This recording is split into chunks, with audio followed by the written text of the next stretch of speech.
this up any further with my corny jokes. This is my last work session, and I'm gonna make it good. And it's gonna be strong. You should feel the joy in my heart. I do. Thank you. Can you feel it, Brian? Oh yeah.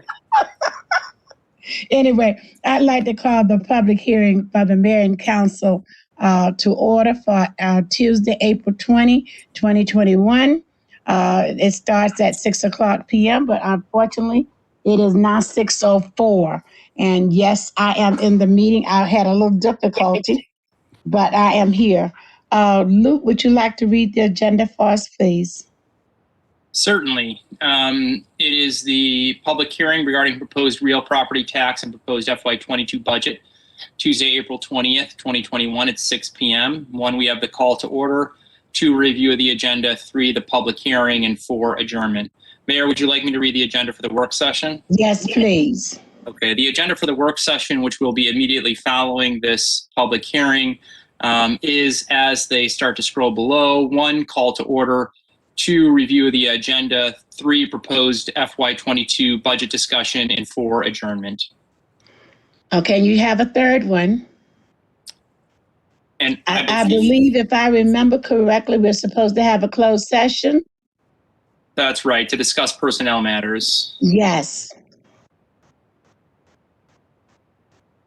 I don't see it. Do you see it? Else. Sorry, there's everything else. So pause where I said work session. It should be legislative session. No, it's a work session. Okay, so following the budget work session, which is what I just described, we will have another work session where we will again review the agenda. Then we will have a variance presentation for 3405 Newton Street. Then we will talk about the Spring Park renovation project. Then we will have support from the city for a county resolution of Medicare for all. You could please scroll down. 6 will be timing and process for Ethics Commission appointments. 7 will be the Tree Commission appointment. 8 will be the Citizens Police Review and Advisory Board. 9 will be the Sidewalk Cafe application. 10 will be a WSSC water main break discussion. 11 will be request to reallocate $100,000 from speed cameras to streets and sidewalks. 12 will be returning to in-person meetings at City Hall. 13 will be a city manager search update. 14 will be adjournment. And then I believe we will enter into a closed session to discuss personnel. Very good. Thank you. Any adjustments to the agenda? Yeah, after that work session, we are going to have a legislative meeting just to vote on that variance request, and then the closed session. That's what I said. There should be a legislative meeting. Thank you, Brian. Brian, do you need to move an item up in the agenda for the legislative? I think you said there was a conflict of interest of somebody needed to be moved up before 7. No, the work session discussion is what they were interested in, and hopefully we can get to that by 7:30. Okay. And I don't know. I think we will. We keep going. Okay. Thanks. All right. That means I need a vote to approve the agendas as presented. So move. Second. It's been properly moved and seconded for the approval of the hearing, the work session, the legislative session, and a closed session to follow. All those in favor of those agendas as presented, let it be known by aye. Aye. Opposed? Hearing none, we have an agenda for tonight. And I'm looking forward to this. Thank you. Do we have anyone here to speak on would like to give input about the proposed FY 2022 budget? Natasha, do we have anyone in the chat room? Danielle, is your I do for, you want to say something about the budget? Is that what your I do is for, Danielle? Okay, Danielle wants to speak. Do you want her to speak? All right, Danielle, you have the floor. Okay, Remember you have 3 minutes. Yes, ma'am. I am commenting on the Recreation Committee budget. We have heard that we are getting a $10,000 budget for the next fiscal year. We would like to ask that a additional line item, which we did a couple years ago before the pandemic, be added in the amount of 7.5. This would be to cover grants that we get usually from Mount Rainier Elementary School, Thomas Stone Elementary, other groups like Little Friends for Peace, Joe's Movement Emporium have asked for grants in the past. So the additional 7.5 would be to cover grants, not programming. So that's basically what we're asking for. We with a budget of 10,000, if we granted three grants, it would only leave us 2.5 to do programming for the entire city for an entire year. And we don't want to make that decision between which is more important, grants or the community as a whole. So that's my comment and my plea to the council. Thank you so very much. All right, we've taken that. Anyone else wishing to speak? Yes, can anybody hear me? Oh, yes, we can definitely hear you. Please tell us who's speaking. This is Emma Thompson. All right. I live in Rainier, and the purpose of me joining today is the property taxes. Okay. It is so high that, I need to talk to somebody about it because, our house is only 2-bedroom, 1 bathroom. It doesn't have any modern amenities. So I don't understand why we should be paying that high taxes. If the taxes is being done because of other houses that are being sold and remodeled, it's unfair because we don't have so many. I can list all the things that we don't have, and then yet we're paying $8,000 for taxes. It's ridiculous. Have you? This is probably not the appropriate arena for my comment, but I'm going to make it anyway. One of the things I would note is that the city does not assess you your taxes. The costs and taxes on your house is pretty much assessed by the state, and you can appeal it. But that's the inappropriate part for me, is whether or not you have appealed or whether you have considered appealing it. If you have not, may I suggest that you speak to the city manager, not today, but maybe tomorrow, about how do you appeal your tax assessment. The time may have passed. I'm not certain, but she can go over some of those things with you. The city tax is 0.89. I don't think we reduced it this year. If we did, it would be 0.88 per 100. So we're not the large part of your taxes. The large part of your taxes are based on a 3-year assessment by the state. So please talk to the city manager. Okay. But we did hear you. Well, thank you. All right. Thank you. Thank you for hearing me because it's so frustrating. Well, you should try some of the ones that we pay sitting on the council, and trust us, we're not paying those taxes because we just love the high price. All right. Okay, I would try to, call or talk to them tomorrow. Thank you so very much. Thank you. Anyone else in the chat room? No, I don't see anyone else. You have Sarah from the Green Team? Yeah, Sarah Lifsey from the Green Team. Oh, I'm sorry. All right. Who is it? Mayor Mouse, this is Sarah Lifsey, 400 block. Thank you, Sarah. Please. Thank you. I could hear your name now. Much appreciated. So you have the floor. Perfect. Thank you. I'm at, the 4,000 block at 36th Street. I'm also the chair of the Green Team and have 2 points on the budget to make on behalf of the Green Team. First, I'd like to speak in support of the Tree Commission's budget. They do vital work in the city, and I don't know if you or any other folks in the council saw, but we had a very large tree fall across the community garden a couple of weeks ago that would have easily killed someone had it not come down in the middle of the night. It was a very large tree. Yes, so it was. Yeah, it was huge. So definitely, if anyone wants pictures, I have them. So definitely keeping up the health of our city's trees is very important. The second statement I want to make is on the police vehicle discussion. The Green Team realizes that the climate crisis needs to be dealt with. We in Mount Rainier definitely want to do our part. The City Council earlier this year also adopted a forward-looking resolution to reduce our climate footprint. But we want to make sure we don't push too fast for specific technologies that aren't ready for prime time, particularly with the police force and the important job that they do. Electric cars are here. They're ready for nearly every use in the city right now, but an exception might be police vehicles. We've done some research and have come to the conclusion that right now the best path with current investments is the purchase of hybrid vehicles. Hyattsville has an electric police vehicle, kind of experimental. It's a regular electric car with police technology kind of shoehorned in.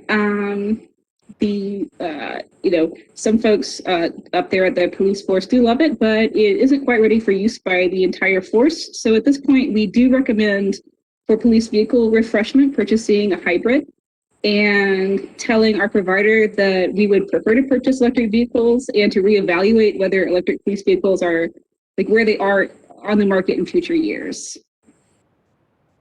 All right. Thank you so very much. Appreciate you being there and commenting.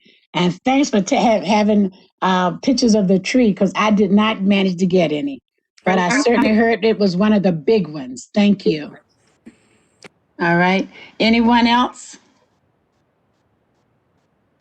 Do we have anyone either on Facebook or in our chat room? If not, may I get a motion for us to adjourn the hearing? So moved. Second. It's been properly moved and seconded to adjourn the hearing. All those in favor, let it be known by aye. Aye. Aye. Opposed, hearing none, the hearing is adjourned. We're supposed to go into work session at 7. It is now 6:15. I don't know how many rules we'll violate if we decide to take off and go into the session at 7, which is why we used to say immediately following the hearing. But we specifically said 7 p.m. So do we want to adjourn and come back at 7? Mayor Miles, this is Scott Cecil. I hear you, Scott. It does say in the title of the agenda, following budget work session. But it also says very specifically 7 p.m. I would love to do that. I know that you can't hear him, but I can hear the city. Mayor and council. Yeah, there you go. Mayor and council. I can hear you. There was a typo on the agenda. My apologies. It was supposed to be 6:30 was your budget work session. But even though it's a typo, it's what you publicize to the public, and the public has a right to believe that 7 o'clock p.m. No, I think on the website it says 6:30 on the calendar. It does. Yeah, it says 6:30 on the website. He just, on the agenda is where the typo is, but everything that was publicized for social media and everything says 6:30. That's and right. I stand probably not corrected, but I am in favor of going into our meeting at 6:30, which it still is not. So what's your pleasure, council? 15 minutes recess or 15 minutes move forward and nobody will really care? What's your pleasure? I would just move forward. Yeah, I think we can move forward. We're not Then let's move forward with the work session. If there are any items on there that somebody really was going to want to speak on, if they put it in the chat, we'll recognize it, go back to that item at least to answer their questions, if any. Is that a fair procedure? All right, thank you so much. The agenda has already been read. I am now in the process of calling this meeting to order, and the time on that is going to be 6:18. The agenda items have already been reviewed. Let's get to the meat and bones of this. The proposed fiscal year 2022 budget discussion. Mayor and council, Latasha and council, let's move forward.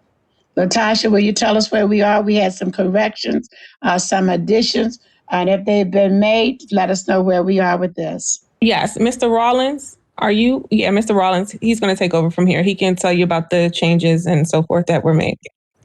Okay, are you going to put the budget on the screen so we can follow? Yes, ma'am. I just need to know Thank where. you so much. But I really would like for you to make it a little bit bigger, please. I Yes, do ma'am. happen to have a need to see much bigger. Is that good? That's good. That's very good. Okay, perfect. Mr. Rollins, where do Yes. you start? But that one is not very good. That's better. Thank you. Can everybody hear me? Yes. Yes, sir. Okay. Good evening, Mayor and Council. Good evening. What I'll do is I have a list of what we have spoke about in terms of changes. Of course, anybody can correct me while I go along, but I'll just go through just a couple of changes. I'll start with revenue first and my line item, and I'll mention what the city manager had, what the council had, and what was the difference that we came up with the changes. Is that okay for you That'll all? work. Thank you. So, and starting with the revenues, in intergovernmental revenues, account 4303, which was the state police aid, we had $100,000 in the city manager's budget. We changed it to $98,122, which is there now, and that was the difference, about $1,800. That was relating to M&L with their their memo on information they provide all the municipalities, and that came straight from the state police aid of what it is going to be for FY22. Okay. Next, down to miscellaneous revenue, account 4600, interest on investments, something that Councilman Niegler had pointed out.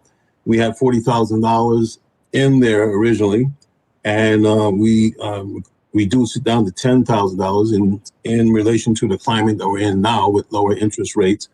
And so that was a difference of $30,000. The rest of the changes goes down to the grants.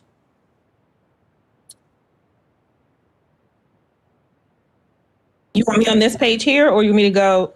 No, you're right. There's the first one with 4698. Oh, wait a minute. I had to make it a little smaller so we could see it. I'm sorry. COVID relief.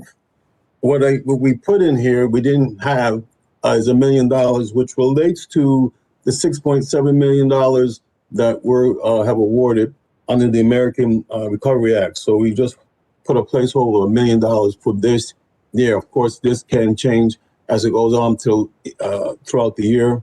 But that's what we had decided at the point, and that's what I put in there. The next item that we see is Civic Center. Is that on there? 4720. Yes. Well, let me do it this way. 4720. I'll do it in, okay.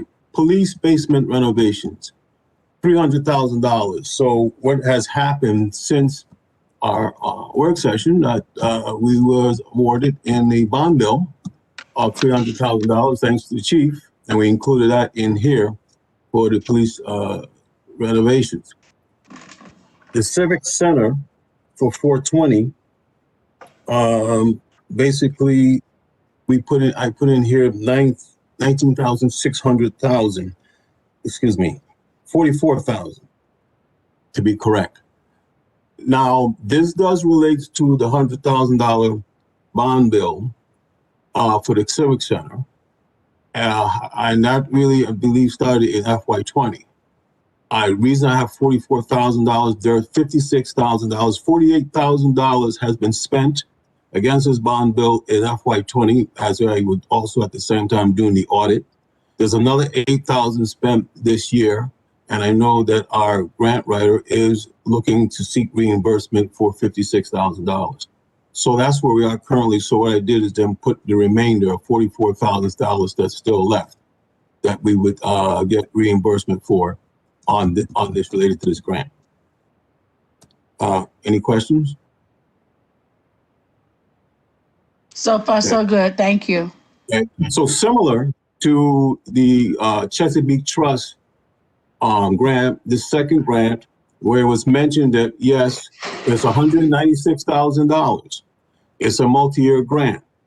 In 20, we receive an advance of $36,600. And it's a schedule that the Chesapeake Trust is paying us, so they paid us that in advance in 20.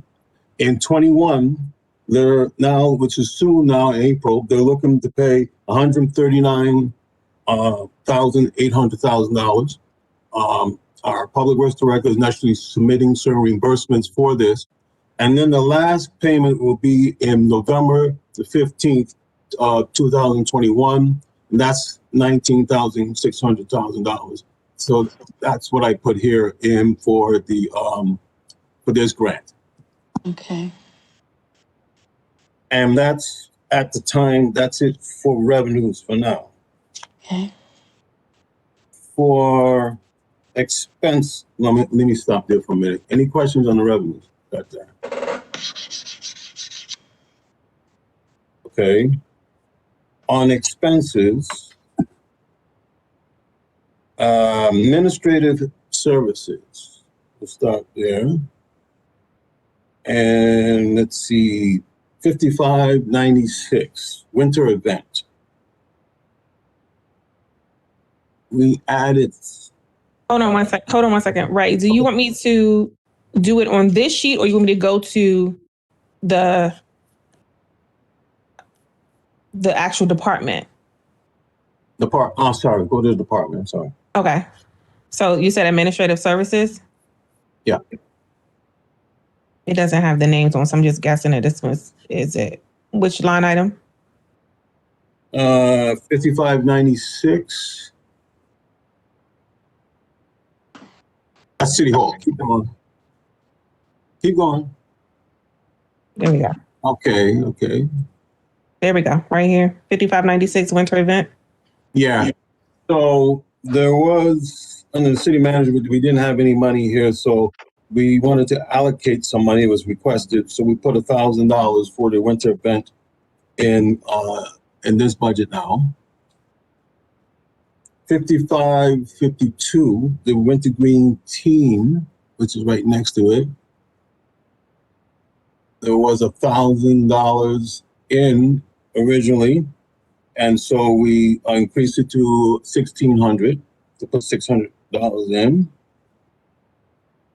5546 is the senior programming. It was requested that it was 500 and requested to increase it to 1,000. Bike co-op, 5604.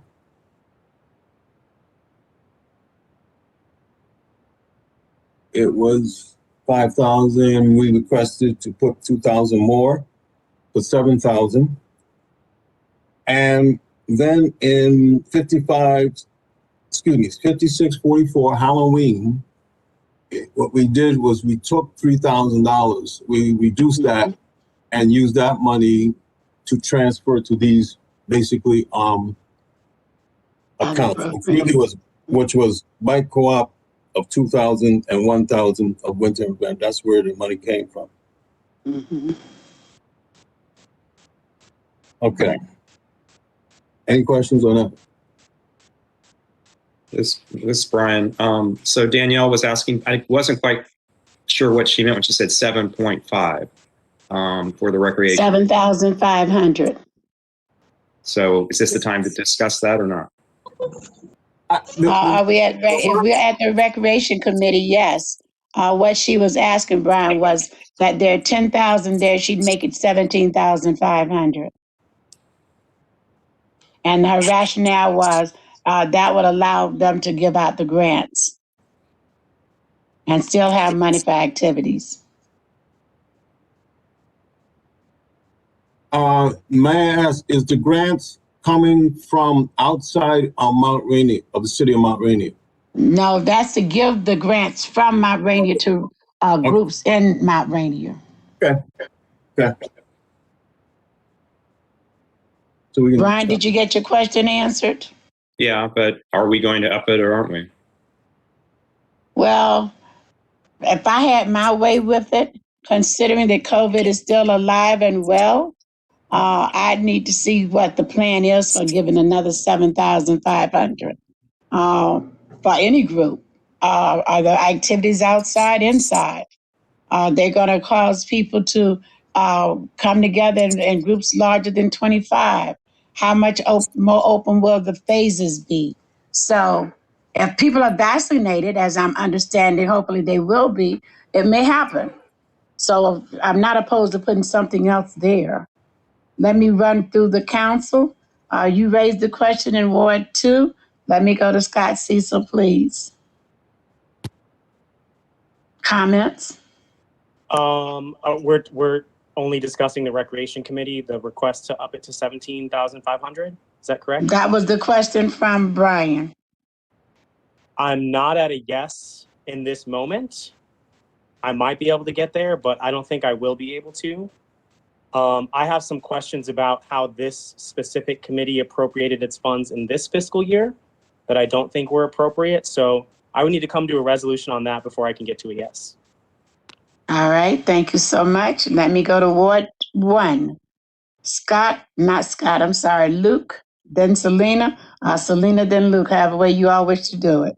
Thank you, Mayor. I'm making a note of the 7,500, but I need to look at everything else first. Thank you so much. Selena? Yeah, I'm in support, Brian, to answer your question, or Mayor, I'm not sure, I apologize. A lot of the grant funding is used for the schools for their after school, either to invite artists or to create programming in order to be able to help them out.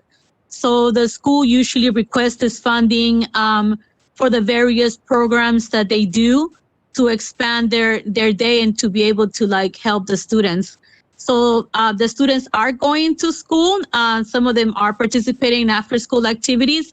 This also allows for that space to be taken. That's usually like the biggest chunk of the grants. And right now, that is what I was saying in the general. All of that is up in the air. There are some considerations about the in-person learning. Basically, they're doing 2 days a week, whatever that number is. You're also talking about a much smaller number of children that you would be servicing. And so that might be something that we would still want to do, but do we want to do it to the tune of $7,500 as if both schools are going to be full? I see your hand, I think, waving, Brian, and then I saw yours, I think, Luke. Do me a favor, would you please just say your name? I am having seeing issues. Scott, I meant Brian. Scott. So Brian, then Scott. I was just rubbing pollen out of my eyes, but since you gave me the chance to speak, I'll go with Luke's idea. Just write this down, see where we are when we come out the other end. Okay. Scott? Yeah, I'm not sure who my question is for. Maybe it's for Selena. Okay. Why, or I guess Danielle mentioned in the chat that she's here to answer questions. Why does this money need to be under the Recreation Committee? Can it be somewhere else in the budget is my question. I could answer that. I think the Rec Committee has in the past requested for it to be a separate line item, right, as far as grants. So usually they're the ones the team gets together and helps with the process. So it'll be like a sum line item for them, but it could just be exclusively for that. I can also provide some context, Mayor, if that's okay. Yes, please. The legislation that created the Recreation Committee gave it a dual function. One was to have events, and two was to have a grant process for events in the community that an entity in the community is related on. So before I got elected, I was on the Recreation Committee. So you have a grant, you announce it, you try to get people involved. So usually like the PTOs, Joe's, skate park. There used to be an event at the skate park that we would do things from. So that's the piece. Well, let me say, since I am the creator of the Recreation Committee, that is not exactly how it was. That's how we've used it. But we initially created the Recreation Committee. We added $25,000 to the budget for it to be used with the Recreation Committee. It was in the dual function, however, for giving grants. PTOs and PTAs were not included at that time. They've since been added. But they were for other organizations within the community that were doing that, as well as a recreation unit that we set up at the church on Bunker Hill Road. It has expanded and changed over the years so that we now are including PTOs, PTAs. Joe's were not in it before, but of course we had contributed to Joe's. The question I think that is in front of us, I think has two questions. The first question I heard is from Scott on whether or not the $7,500 needs to be in the recreation budget or could it be in a separate line item. Is that correct, Scott? The second thing I heard as the second question in there is whether or not we should go through everything and wait and see if we put money anywhere. I can't really see the chat, but something bumped up on my screen that Danielle said, I can answer this, but I don't think she can.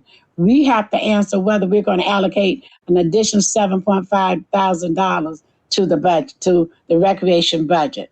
And where would we want to do it? Because Scott's very, very good question is, it doesn't have to be there. It can be in a separate line item.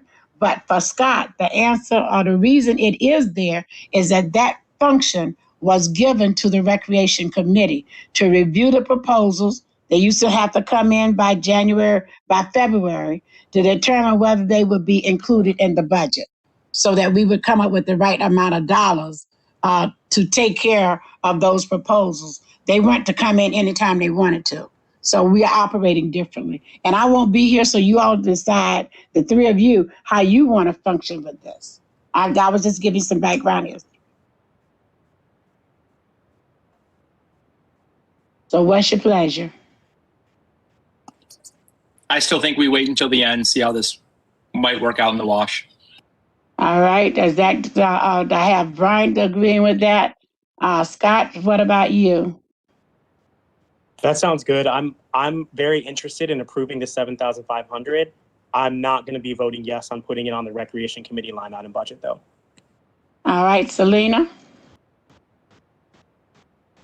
We could add it to the list and then tally up the numbers like we usually do. I'm fine with that.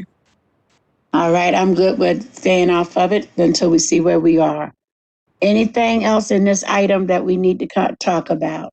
I had a question. Why did the bike co-op went up so much? Because of delays, permits that we didn't anticipate, just a whole lot of things we've had to do differently. For example, we didn't anticipate that when the Carpenters Union offered to renovate the building, that it would have to be brought up to ADA codes and some of the other things that went with it. We didn't anticipate the electrical work that suddenly now has to be done, like the heavy up for the box. The box was put in for residential. So it went up to try to get those fees and things covered, in addition to the length of storage that we've had to put out there. So that excuse me? The only reason why I asked is because I don't want people from the bike co-op to think that this is $7,000 for programming only. That's what I was trying to get clarification. Is it for building that needs to happen, or is it just for programming? The only reason the bike co-op was in there in the first place was to help with the renovation. The bike co-op itself has been very self-sustaining over the years. And generally, they have not required any money. I think we put $500 or $1,000 in the budget previously. 3 years ago, I believe we put in $10,000. And this is now to go ahead and finish it off. Thank you. You're welcome. Any other questions, please? All right, next items. Okay. Police Department. We're ready. We just got one line item there. Okay, and line item 5404. And this is the dispatch service. At $67,000, basically it was out and it was put back in. That's the only change for that. But I think we were all unanimous that for this year, we were leaving it in that amount of money. And then we would look at it in the future because we all agreed it was a little bit late to try to change it now. Right. All right. Any questions or comments from anyone else? Hearing none, next item, please. And then lastly, I shouldn't say lastly, Public Works. Count number 5601, tree maintenance. It was, 20,000 and we upped it to 60,000. And then 5602, which is tree purchases. There was nothing in the budget original, well, in the city manager's budget, and then in the council, we added $5,000 in. And that's it for Public Works. And Comments? I'm going to go to Ward 1, then I'll go to Ward 2. You got two items presented, the 60,000 and the 5,000. 5,000 for tree purchase, and the 60,000 was for Ray? Tree maintenance. Tree maintenance. Tree maintenance, thank you. This Ward Selena. 1, This Selena, Mayor. thank you. Did we we left the sidewalk and street repairs to 100,000? Yes, at this time. Is this in hopes the American Relief Fund should be able to fulfill the other 300,000 that we need to put in there?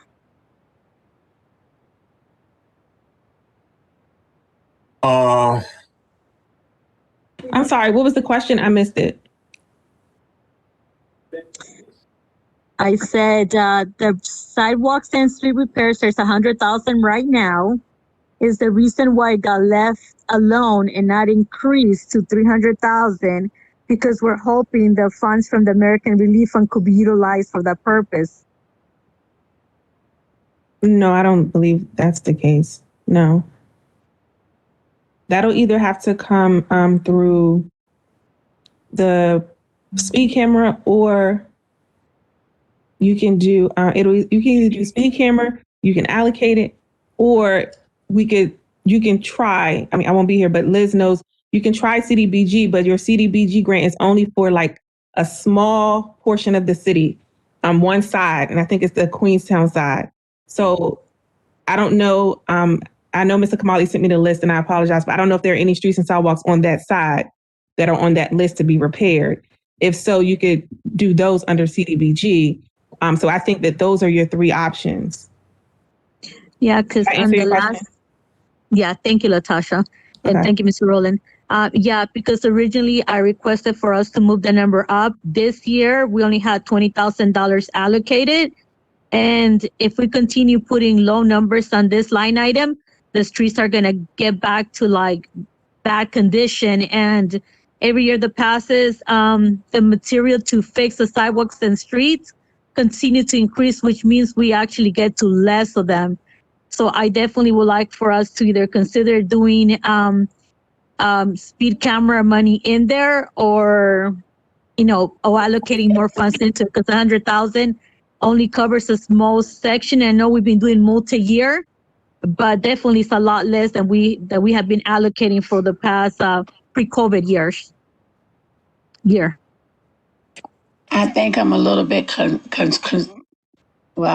concerned, as the word I'll use, and that where are we, and this may be off the fence, where are we with our tree study report construction, with our sidewalks and all of that? Because some of that should be budgeted. Are you saying that you already included into this number here? or are you just thinking strictly trees and tree maintenance? She's talking sidewalks, different public works line item. Yeah, but I thought we were saying that the $100,000 that's there is for tree maintenance. I think It didn't you're say getting, tree maintenance, and am I getting something mixed up? yeah, so Tree maintenance has 60,000 in it. I said Yeah. 6. Oh, I'm sorry. I'm Yeah, and sorry. then there's sidewalk got and it. street repairs only has 100,000 is what I Selena's got saying. it. Yeah. Selena, I'm back on page with you. Thank you. What's your pleasure, council? Selena's suggesting 300,000. And the question not only is it the 300,000, but where's it going to come from? this is Luke, Mayor. You have the floor, Luke. Thank you. Just to get back to the question, I just really appreciate folks increasing the tree commission's line item to 60,000 for maintenance and 5,000 for tree purchases. I think that's great, and I think we're all on board there. For sidewalks and street repairs, I know Selena's put on the agenda a potential budget amendment this year to use the speed camera funds that have gone unused this year to do street and sidewalk construction through this year's fiscal budget, which I think is a good idea because then we don't have to worry about increasing this line item for next year, and we can use some of those unused funds from speed camera money revenue that's come in this fiscal year for streets and sidewalks this summer. And so I think that's the way that I'd like to go, and I think it was a good idea from Selena to do that. Scott? I think Scott disappeared. His camera went absolutely dark. Brian? I guess I want to have that conversation about using speed camera money instead of revenue to do the streets and sidewalks. So I'm going to say I would leave it at 100,000 for the moment. Okay. Scott, can you get back in? Yes. Sorry about that. That's okay. I saw you go out. You went completely away. Yeah, I was eating something and wanted to do that off camera for a moment. Although I see Luke just chowing down over there. I feel impolite if I'm eating on camera. I think I'm where Brian's at. I'm open to, we'll get to the budget amendment conversation when we get to it. In terms of changing this in the budget, I'm open to that. I would want to know where the money is going to come from. So I don't know if now is the time to have that conversation or if there's a proposal on the floor. I believe it was to come out of speed camera funds, but there are other things we can also spend speed camera funds on since they are restricted. The police department is asking for $140,000 for vehicles, for example, and the Green Team just said, we don't think you should move forward with electric vehicles like I've been advocating. I'm willing to listen to people who know more about it than I do, but that makes me want to spend speed camera money to pay for those vehicles, which are really expensive. I don't know if that leaves enough money to move those funds for streets and sidewalks. It could be that we can afford to pay for both. I just need to see the numbers before I can make a decision. All right. Any other comments on this? Any guidance that we can get from city manager, police department, or the budget director? Oh, I will say, go ahead, Latasha. I was just going to say, I think that, last year I had put in money for streets and sidewalk repair, and then you guys took it out. And I was saying I didn't think that was a great idea, but we're not going to talk about that. That's the past. But what I do want to say is I do believe that you need more than $100,000 because you did not have that money allocated in this budget. And there are several streets and sidewalks that need repair. But also, I think that one of the things that we have to take into account is this year, winter was very nice to us. I don't know when I say this year, meaning last year, 2020, because we're in 2021 now. 2020 winter was very nice to us. I don't know what this year holds for us. And if we have a bad snowstorm and we do the salt and all that, that's going to create potholes and you're going to have to fix those. So that's why I would say that you definitely need to put more money in this, but also we just purchased a property that has a parking lot that may or may not require some repair to the sidewalks in that area or the streets. That parking lot, I should say, because that is sidewalk and streets. So I just wanted to kind of throw that out there just to kind of get that on your radar. because in this budget, we do have to, as I mentioned in the last session, you don't have a building maintenance fund. So, you know, you have a new building now that is going to require some things. And yeah, you know, you can get grants and all that great stuff. So I just wanted to throw that on your radar. You have a new building, you have a new parking lot that has sidewalks in it, but you also didn't do any sidewalk repair this fiscal year. So you kind of have to catch up. Because I know you guys have gotten all of the emails. There's several sidewalks where residents are complaining. There's some residents who are complaining about potholes that have been in front of their homes for X amount of years. I would suggest we cut other areas possibly to put money here. I see your hand, Luke. And let me make this comment before we move forward, which I started to make. This is a public meeting, and I have checked everywhere I can possibly check that for public meeting, the constituents have a right to see us on camera. So if we could get our cameras on, I would appreciate it. Most of the municipalities around the county and the state require their councils and mayors to have their cameras on. If you're going to do a telephone call, we do a telephone call. But since we're doing Zoom meeting, to the extent that you can, will you please have your cameras on, especially mayor and council? I understood you to eat off camera, Scott. Please do if that make you feel more comfortable.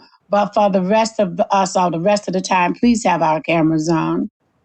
That includes you, Mr. Rowland. Please. Thank you. Yes. All right. Next item, please. I see your hand, Luke. Luke? You can't hear me? Oh, I can hear you. Sorry, you couldn't hear me. I wasn't unmuted. I was just going to ask 2 questions and then a comment for Latasha or maybe Chief. How much revenue did we get from speed cameras this fiscal year that we have not allocated to be spent this fiscal year? So not next year's budget that we're looking at, but this fiscal year, how much speed camera revenue do we have that is unappropriated to be spent? Mr. Rawlins can answer that. And Mr. Rawlins, make sure you give him the amount that has been collected. Yes. There's 2 different numbers. One, Yes. To me, one is obsolete. We want to know what money is in the bank. Yeah. So the one that's, and as up to actually, they pay us on the 1st and the 15th of the month. So where we are right now is $199,364. And that's in our financial report. Great. So that's $200K. Then my second question, do we know for sure that speed camera revenue can be used to fix our sidewalks? Yes. It can be fixed for anything that's public safety. Great. Absolutely. So I want to go back to Selena's original proposal because I think it solves some problems here. So we have $200,000 in speed camera revenue that has not been allocated to be spent in this year's budget. Ignore what's on the screen in front of you. So Selena's proposal later in the work session is to do a budget amendment to take that $200,000 if we wanted to, apply it to streets and sidewalks this fiscal year so that the things that need to get fixed can get fixed this summer. And we do not have to worry about finding revenue and increasing this line item for next fiscal year. And so I think that's a good proposal from Selena. It's smart. And I just want to throw that out there for folks' consideration. If I'm missing something, Latasha, please correct me. Yes, I think you are. Yes, I think you are missing something. You did. Streets and sidewalks are not as cheap. This $100,000 may get you 1 block. And the emails, again, I don't have a dog in this fight. We all know my time is very limited, but the emails are getting crazy. There are so many people who are upset and complaining that there's sidewalks, there's trip hazards, there's potholes. Okay, Latasha. Even the $200,000, right? If we take that and we begin to do those repairs, right? That's not going to fix everything that's wrong.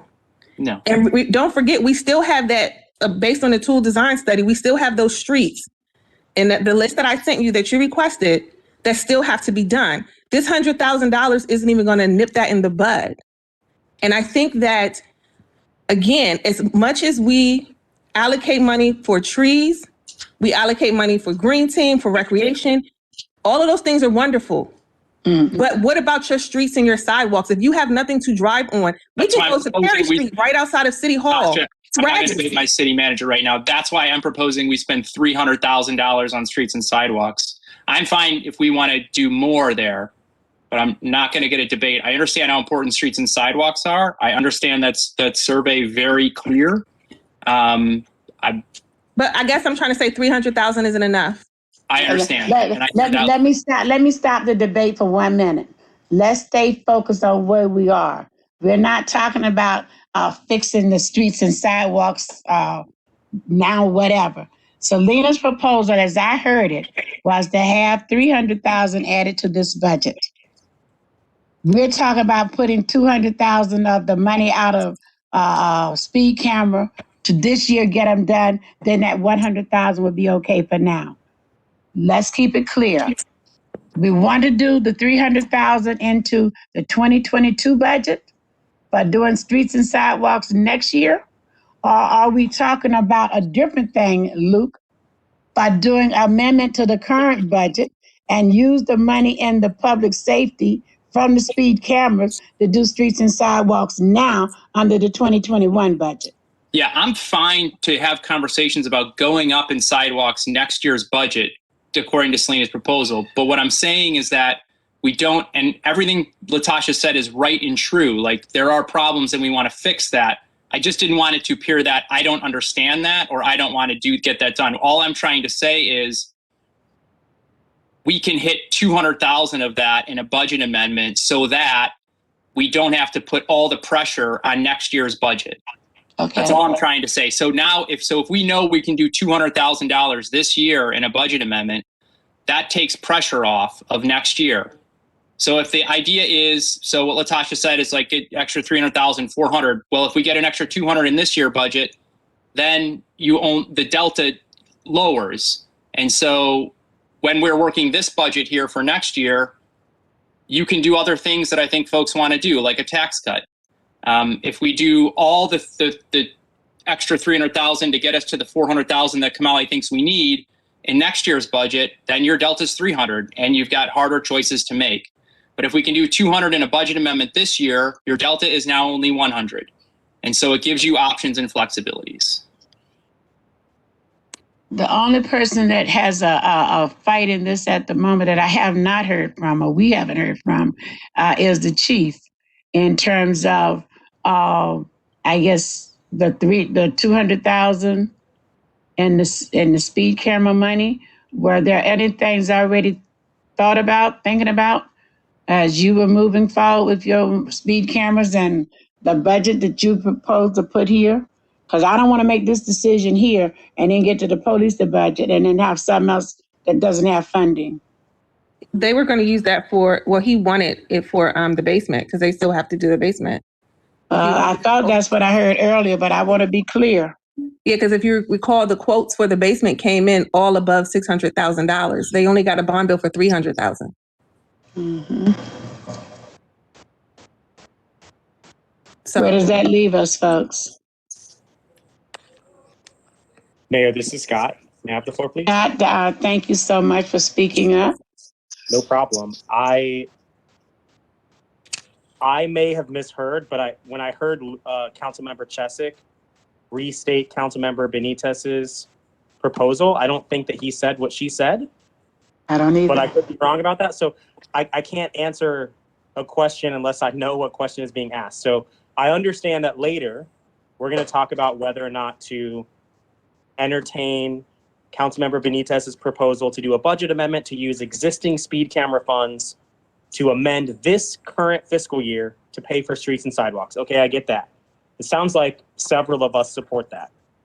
But the question before us now, if I'm understanding correctly, is whether or not to raise this $100,000 of FY 2022 budget. And I understand that those two things are related because if we're going to do the budget amendment, it impacts whether or not we should raise this money. But based on what I'm hearing from the city manager, and I think from what I heard from Councilmember Benitez as well, it sounds like we need to do both. We need to figure out how to spend more money in FY 2022, and then we probably should spend those speed camera funds to do even more street and sidewalk repairs. But I do think that we need to handle those two questions separate. So I am in favor of raising this $100,000 line item substantially. So my question is, how, I guess to the city manager, other than speed camera funds, which it sounds like we're going to deplete by doing a budget amendment, where can that money come from? What are our options for how we can up this line item, whether we do the budget amendment later or not? Well, as I said before, when Selena was speaking, Liz, I won't be here, but I did tell Liz that, she should focus the CDBG on that in those areas that we can use it in. So that will take off but that's a small area. It's not, you can't use it in the entire city. But also you can allocate that in a budget. You can take some of it out of your contingency. And I'm not sure, Ray, what is the contingency at right now? You're basically at 4.4 million for a total. No, what's the contingency in the budget? In the budget, there's no contingency in the budget. It's zeroed out? Yeah. I'm sorry. Yeah, I was gonna say that doesn't sound right. I'm talking about the line. I'm thinking about the big one. No. Right now, with all these changes, I was going to get to the last change, because along with the changes I've told you, and also adding a director of code enforcement to balance the budget, the contingency now is at $37,668. Okay, so that's a small option, but not a big option. I definitely would say you can go after grant funding, depending on what you get in through speed camera. But other than that, the only other way you would be able to do this, you have to cut some other line items. And that's just, I don't know what the American, I doubt that the stimulus money can be used for that, but I don't know. Well, one of the things they've said repeatedly about the stimulus money is don't count those biddies right now. Yeah. Don't say how you're going to spend them in your budget, because they have not finished figuring out exactly what they're going to do and how they're going to get it to you. It's a multi-year budget for the stimulus. So you're not going to get $6 million in 1 year to do whatever it is you think you're going to do. So I wouldn't even plan on it. And we also know it's going to be limited in its use. Let me see if I can get us back on course really fast. The first item I'd like to be clear on is, do we wish to increase that line item from 100,000? If so, to what? If I heard Selena correctly, and Selena, please speak. I think she said she'd like to increase that to 300,000. Is that correct, Selena? I am open to increase it more than 100,000, whether it's 200, 300,000, yes. And also pending on whether or not we approve the extra 100,000 to be moved in the budget amendment later today. Because as you remember, like the season for Public Works to be able to do sidewalks and street is right now spring and fall. So it's minimal before we hit the next winter.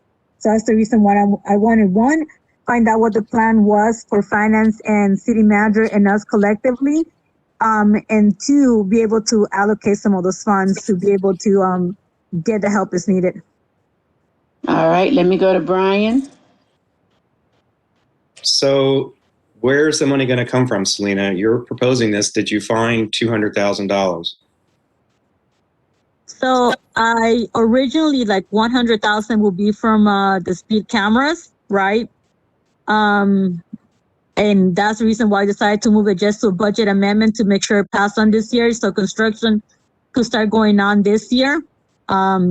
The other one, I'm open to like review, we could put it aside and then clean up the budget to figure out where we get it from. But ultimately, the way I see it is like, we might need to start putting more than 100,000, even if we have to come back for a budget review, what's it called, before the quarter finishes and we get more,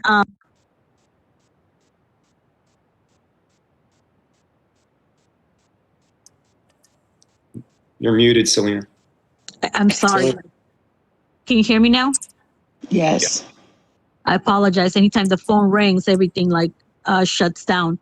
So I would like to take it as two different things. One, if we approve the one for today at 100,000, then I don't need 300,000 on this one. I might need a little bit lower. That's what I wanted to find out what the plan was, because originally I requested it last time around so I could have options when I came to this meeting. I think you still. I'm sorry. Question. Let Brian, were you finished? No, so you didn't answer my question. You want to add money to next year's budget, but where are we going to find it? Brian, what I said to you is like, that's why I requested it last time for the finance and the city manager to come with a proposal where this money could come from. That's why I was surprised that there was no movement and no recommendation from them. Okay. Right? Because they know the budget, like, and down to like where they fluffed it a little more than others and where might need it more than others. That's why I'm not trying to I could go through every single line item and find money, but that's what I wanted to be done prior to this meeting so that we have more information in front of us. Are you finished, Brian? Yeah. Luke? All right, sorry guys, just a couple more questions. And Latasha, sorry for getting frustrated earlier. It's just that sidewalks have been a passion of mine. So I took it a little offense there, but that's my fault, and I'm sorry about that. I have a question on the 200,000 we have collected this year for speed cameras. Is that money appropriated for the basement construction this fiscal year? I don't think it's not appropriated for anything. Nothing is appropriate. It's not. Yeah, it's not. Okay. Because I don't even think it was in. Is there speed camera in this last year budget? Latasha, let me ask you to stop. No, it was not appropriated. We just got clearance to do the speed camera less than X months ago. And what was the beginning of this year, late last year? August. Okay. So we are just getting the money. So no, it was not appropriated for anything. We were amazed at the amount that we have collected just a few months ago. So now that we're here, what I think I heard Chief say even at the last meeting is it gives us a basis to predict what will come in over the next fiscal year. And if that indicator is we got 100,000 in the past 6 months, then in the next 6 months, we're going to get maybe 200, 300,000, because hopefully people will be coming back to the roads, considering that the 100,000 was gathered during COVID. I see your hand, Mr. Rollins, so just give me a minute. I need to finish my questions. Okay. You do have $200,000 in the speed camera line item in the adopted FY21 budget. Yeah. Yes, we do. Okay, so finish your question, Luke. Thank you. So my question is that $200,000, has Chief been like, oh, I can use that money for the basement? Like, is that, I didn't understand the connection between the speed camera revenue from this fiscal year, not the one that we're looking at, and whether somebody's tagged that for use elsewhere. The answer is no, they haven't. Okay. Were they planning to use it elsewhere? Let's say it differently. We have started trying to renovate that basement now for the past 3 years. One of the directives given to the former chief was to get the basement done. There were funds I thought that were allocated for completing the basement. It just never got done. Now, where was that money? Where's that money now? Beyond me. Yeah, I'm trying to understand if there's competition. If we do a budget amendment for the $200,000, is there a competition for that to be spent on something else besides on the basement? Yes, on the basement at police station. To answer your question, I'm sorry, Mayor. You have the floor, Latasha. To answer your question, yes, Chief would like to use that money to buy cars. He want to use it for the basement. He got uses for the money. Yeah, I got you. So yes, if I ask Chief right now, here's a check for $200,000, he can give me a list of what he wants to use. I got you. He may be giving me the side eye because I'm arguing for sidewalks. I got you. And then my second question for Ray is, I thought I saw an email that there might be an opportunity to raise the revenue line item for property tax, that we thought we had some room to wiggle there. And my expectation was to use that for a tax cut. Am I missing that? Was there an opportunity to raise a revenue projection? No. The email was saying to cut the tax, because you guys asked about cutting taxes 1%. No, we definitely want to cut it. But was there a discussion about the potential to offset that, because there was what we put in for projected revenue and property tax was lower than what we actually were expecting to get? Is that accurate? That's accurate. Yes. Okay. Yes. Yes. Based on, and this is something that a couple of meetings ago that Councilman Nicola had brought up, that based on the assessments from the state, we're looking, I calculated and looking at is around in the area of about $4.7 million. Now, in that, I got conservative because in the budget is $4,490,000, just to take in consideration of any credits or whatnot do we have to do with residents. There's been activity of properties that are vacant that's, are being charged at $2.50. Now they're actually being occupied, and those residents, they come back and say, well, look, you can't keep charging that amount.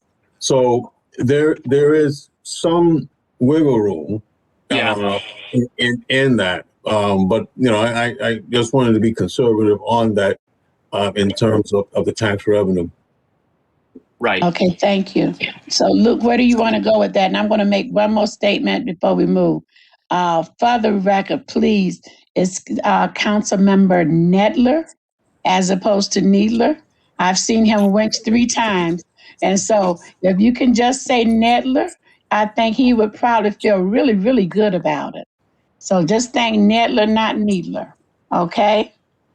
Then I'll go to Mr. Needler. So what I was Talk about that. What I was going to say is, if you can get in a budget amendment, so I think you have to look at it holistically, because if you can get $100,000 for streets and sidewalks in a budget amendment, we've already got $100,000 in here. That's $200,000. So you're halfway to Mr. Kamali.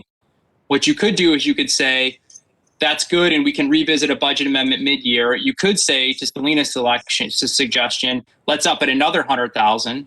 And if you wanted to do that, I think we have to have that discussion in the context of other big ticket items like a tax cut or raising the projected revenue based on what Ray just told us. So I think you really do have to look at it holistically, because there's many different ways you can get to the $400,000 that Kamali's requesting, or we're short and we just might have to revisit that in a budget amendment next year. Mr. Luke, you didn't help me get to where I want to go. Well, y'all know we can do either or. I need some specifics now. So here's the question I need council to answer for me. All of you. Are you all of you in favor of adding $100,000 to this budget, regardless of the $200,000 that you're going to reappropriate? May I see a show of hands? 1. I don't see yours, Luke. Well, I need to look at how much we're going to cut taxes and how much that's going to affect our revenue. Like, I can't make that call unless I know what the answer is. So in your case, you're not in favor of adding $100,000. Selena, I'm coming to you right now. Selena, tell me where you are. I'll tell you where I'm at. I would like for us to add it to the list where we add the recreation committee, so that way once we have the other questions answered, we could revisit to see if that's a possibility. But I want to make sure that put it on the floor so that we have a plan. That way, if we decide later on to do a budget amendment, depending on more revenue of the speed come through, that's the solution. But for right now, I would say put it in the list and let's revisit once we get the other questions answered, so we figure out if there's room for us to even up it and for how much when it comes to this budget. So we can move on. All right, thank you. Now let me go to Scott. Yes. Yes, to add the $100,000 now, and let's move this. I'll put it on the list. I don't know what the yes is to. I'm trying to be brief, Mayor, trying to make it easy. You're doing really well for me, but you got to give me just a little bit more. Yeah. Yes, I'm willing to up this line item, but of course, with the obvious caveat that we don't know where the money is coming from. Very good. I understand real quickly, Mayor. I'm sorry. I understand what Luke was getting at. Finance Director Rollins was very conservative with the projection for what we're going to get in tax revenue. So we may not even need to do a budget amendment later to be able to cover that $200,000. So I think we just need to figure out how conservative he was with those projections so that we have a clearer idea of how much revenue we're actually going to have. I hope that makes sense. It makes a lot. Yep. It makes a lot of sense, but it doesn't get us forward on this budget. So I would be in support of putting 100,000 here. I'm also I hear Selena, which is another path I could take, which is to put this on a discussion list with the 7.5 for the Recreation Committee, and then see what we're going to do with it. But here's my question that's bothering me with both of those. When are we going to have another meeting to deal with this? At the end of this meeting? Next month? What's the plan? Mayor? Yes. This is Selena. So the way I see it is like at the end of like, I think the finance director, Mr. Rowland, is finalizing what he needs to read through, and then he could potentially give us an answer. So I'm not seeing this passing like too further away from tonight, or so I would like to have an answer ideally by tonight if possible. That's my hope too, Selena. We're on the same page. If there's some way to look at that and give you an answer to whatever it is you need the answer to, because as far as I am concerned, looking at the budget, even thinking that Mr. Rollins had given us a conservative budget. Even with the conservative budget, you add the 100,000 there, you make a decision about the 7.5. I split the baby, give them 3.5, and move through with this budget. Let's get it moving, because you can always make the adjustments. And I'll say it out loud again. Even though we don't know where the $6 million is going to go, you're going to get a portion of that $6 million over the next 3 years. So you will be able to make that. You're going to have to make budget amendments, adjustments anyway. That's just going to have to happen. Hello? Is everybody gone? We're here. I'm here. Same page. Believe it or not, all of you all just faded away from my computer. I'm on it, but I can't. There you are. You're coming back now. Okay, so how do you want to proceed with this? Mayor, you've got Yes, Brian. You've got 3 votes to add the 100,000. We should just move on. We'll have Let's to add figure the out. 100,000 and move on. Yeah, we'll have to figure out where. Yep. Thank you. Let's do that and move. Because otherwise, we're going to go around this one. We're never going to get finished with this budget tonight. Next item, Mr. Rollins. What we just decided is you have 3 votes to add the 100,000 to the budget, to that line item. Latasha, Mr. Rollins. Yes. All right, tell us where we are with the next item, please. Code enforcement. Code enforcement. We're ready. Natasha? I think you all are losing your internet connection, because I'm seeing that exclamation point that says there's no connection. Uh-oh. What, Mr. Rollins, before we go to code, on the police budget, what did we do with the vehicle expenditure for police? Which one? There was only one they had, but There was only one item, yes. that was the dispatch. That's right. So did you reduce the cost for vehicle purchases, or did you keep it the same as we discussed last time? Yeah, I kept it the same. I didn't touch that because I guess It was not a question last time. Yeah. So when we sent the notes afterwards, we talked about that as a possible cut. So if we want to know where to find that 100,000 from, I think the police vehicle one is a place to find it. And I don't know, we had questions following that for police about the cost of leasing versus the cost of purchasing. I highlighted those as asks. I don't know if we ever got that information back.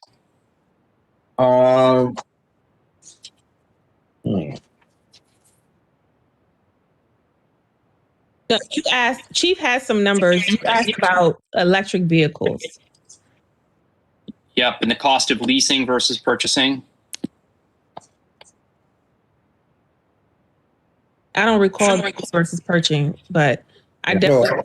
I wasn't given that information. I didn't get the email regarding leasing versus purchasing, but I did check into hybrid versus all gas, and it's about a $3,000 per vehicle increase for hybrid versus gas only. That's about right. And could we go down to that line item and see what that cost is for that line item for vehicle purchase?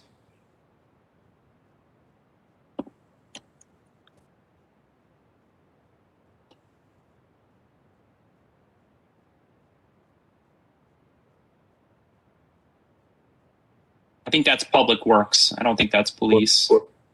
Yeah.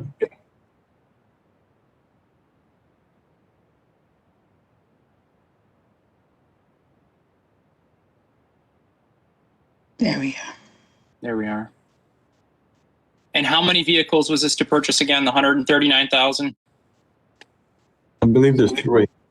3 vehicles. right, Yes. Chief? That's correct.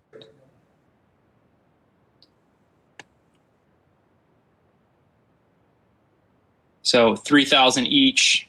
That's 9,000. That would get you up to, we'll just call it 150. That'd be a $9,000 increase. Okay. Or we could just purchase one hybrid. So is it fair to do 139.5 divided by 3 as the cost per vehicle? Yes, that's fair. Yes.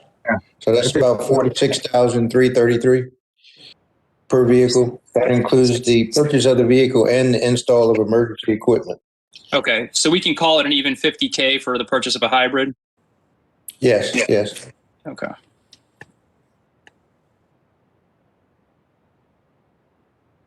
So that's one way, Mayor and Council, where you might get some of your money for streets and sidewalks. I'm just throwing that out there.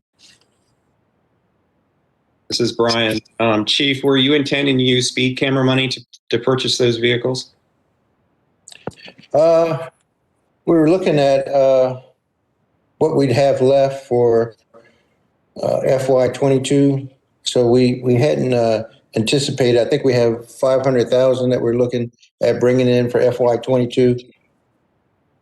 So, And you wanted to fix the basement with like 300,000 of that. yes, and we just want to, because we're not sure what that's going to cost as far as that basement, but Isn't the basement? May I ask you to stop for 1 minute? We knew what the basement was going to cost at least 2 years ago, add 10, 20%. When we authorized Morgan to do that basement, we had a number and we gave a number we got estimates on what that was going to cost. Are those estimates now no good? Is that what I'm hearing? it looks like the RFP we put out came in pretty high, as Latasha said, for in excess of 600,000, and we may have to put this back out. I'll defer to Mr. Kamali for that. He handles the facilities. But to answer Brian's question, definitely we were looking at speed camera money to fund these vehicles for purchase for that fleet of 3. Okay, but I think I was a little bit past that. You said yes to that earlier, but then you said that you all weren't sure what it's going to cost to do that basement.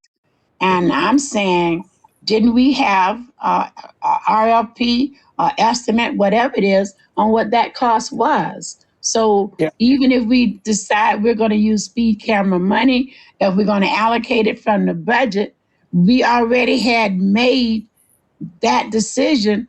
And I thought we had even authorized the proceeding to proceed with getting it done. That's why it's half done down there now, right? May I? Yes, help me out, Latasha, because I'm totally confused. Okay, let's just call a spade a spade. Let's tell me the numbers and be real. Yeah, that's what I'm saying. I'm gonna tell you what happened. prior to my arrival, they had begun, I guess, former chief, former city manager, whoever, I don't know. They had engaged a couple of contractors to do the work. One of the contractors pretty much bailed, yes, and did some things incorrect. So at this point, now, you have to do the corrections, correct the work that was not done accurately, because I don't know that they put out an RFP the first time. I believe, and I could be wrong, but I believe that they got people who they knew. I don't know, but I don't believe an RFP was put out, because I had them put out an RFP, and that's when we came back with those 3 that were above $600,000.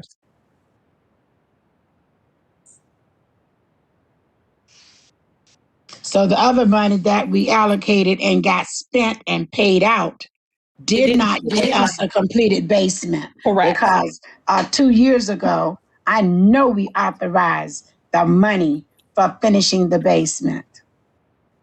And the basement is still in front of me. And now we're hearing, instead of 300,000, 600,000, and I'm hearing 300,000 in the bond grant, whatever, and another 300,000 from the speed camera. There's no money left to do street and curbs and sidewalks. If I'm hearing correctly, and I could be not hearing. Mayor, this is Scott. You don't gaslight yourself, Mayor. You remember correctly. I remember those chain of events exactly the way that you do. The reason I remember it so vividly is because it's the first budget amendment that ever happened while I was a councilor. Damn. That's why I remember it. So I was actually quite surprised when I came back from being out of town last summer to see that the basement hadn't been, like, the way it was presented to us, it was going to be done by then. And then I saw it and it hadn't even been touched. May I ask another question, Mayor? I hate to get us strayed even farther off the track, but while I have the mic. You have the floor. To Latasha or Director Rollins. By the way, we corrected him earlier and someone keeps saying his name wrong. His name is Ray Rollins. Just throwing that out. I said Ray because I couldn't get to Rollins. Thank you. Yeah, you said it right, Mayor. What is the 406,500 capital projects under the police budget? I don't remember what this is. It's right below don't scroll down, go back. It's right under the police car purchases for 139, 500,000. That includes the 39,500. That includes the 300. Yeah, includes the $300,000 bond bill that we just received. That was one of the changes. So the 406,500 is 300,000 that we received in a grant or a bond bill, plus another 106,500. Yeah, it was originally 106,500. And then afterwards, the $300,000 after our meeting, their chief was awarded with the bond bill, which is still, I think, all related to the basement. That's right, correct, Chief? Mm-hmm. Yeah, that's correct. Thank you for explaining that to me. I'm confused then why the line item is the amount it is if it's going to cost $600,000 to do the basement. How did we get to 406,500? You're on mute. Latasha. Oh, I'm sorry. That's what Chief was saying. We want to put it, well, I won't be here, but he wants to put it back out to see if we can get lower bids. Because I think only 2 people responded. So we wanted to put it back out again to see if we can get more responses and get some more or some lower bids, so to speak, in a better place. If that makes sense. So what's the pleasure of the council on this? We brought it up. It's on the table. What's your pleasure in terms of the action you wish to take? Mayor? Yes, Casalina. Quick question, maybe to you, the chief, or Latasha, who will answer it. Are we thinking about doing the basement in multi-year, like 300,000 this upcoming year, and the money for next one, or what is the plan? Because I definitely will be able to answer a few of my questions. No, Chief, we want to get it done in this FY22. So that's why, again, we're hoping put it out for bid again, and you get the bids, and that bids is within that 406. Or if it's a little over, when I say a little over, meaning like a couple thousand, a few thousand, then you guys could do a budget amendment or what have you. But we want to put it back out because we believe that it can be done at a lower price. And the reason why, so let me give you background on why the bids came in so high. Because of the requirements, the insurance requirement, the companies that bid on it were very small companies. So the insurance requirement that Alyssa puts in is a nice insurance requirement. I'll just say that. So, and I think that those companies kind of got scared and was like, well, let me overbid this. So that's why, again, we need to put it back out because hopefully some larger companies will bid and they already have that insurance. And this is the same thing. Brian can tell you, this is the same thing, the issue that we talked about with Potts Hall. Some of them, we had concerns about the insurance requirements and the type of companies that would bid on it.